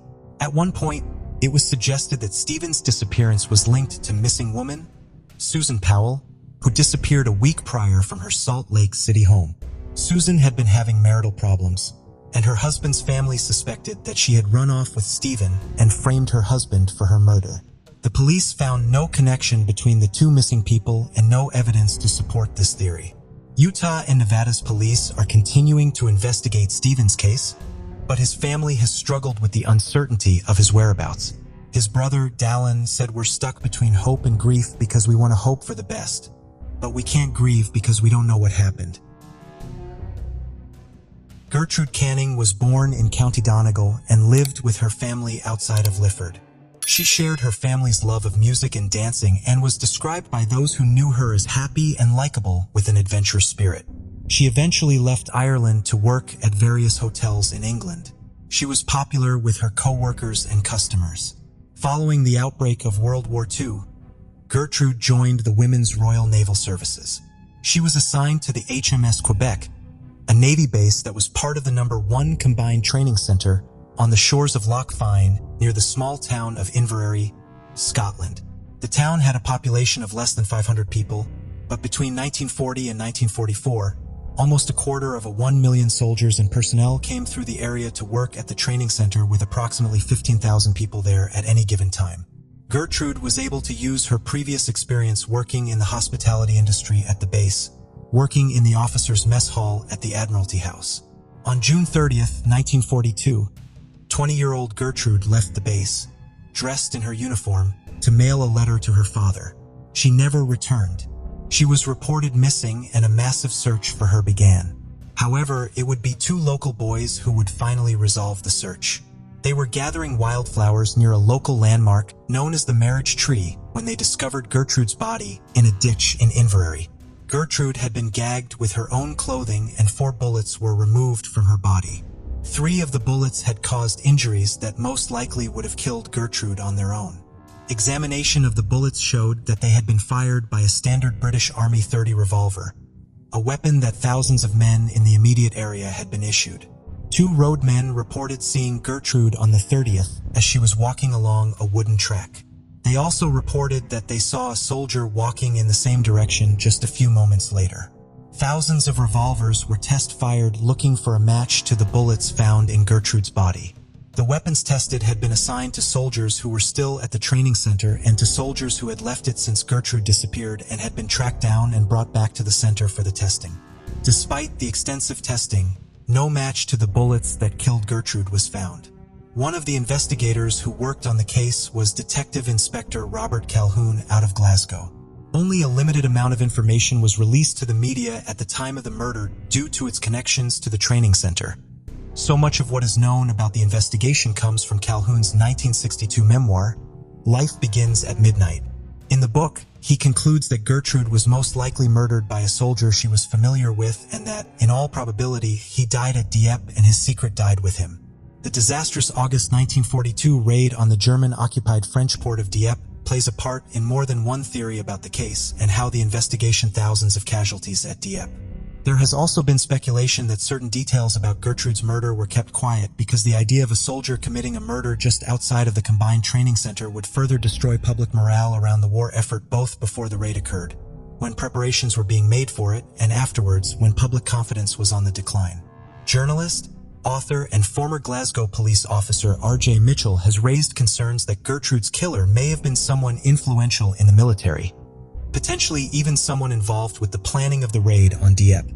During the course of his own investigation into the case, he learned from a military expert that the .38 revolver used in Gertrude's murder was only issued to non-commissioned officers and to officers with the rank of second lieutenant or higher.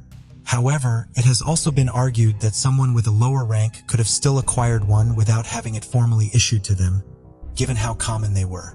Another major problem Mitchell has identified with the investigation into Gertrude's murder is the underutilization of the two witnesses who saw Gertrude and the unidentified soldier on the day of her murder. According to Calhoun's account of the investigation in his memoir, there was no composite of the soldier produced. It wouldn't have been difficult to get descriptions and get an artist's impression.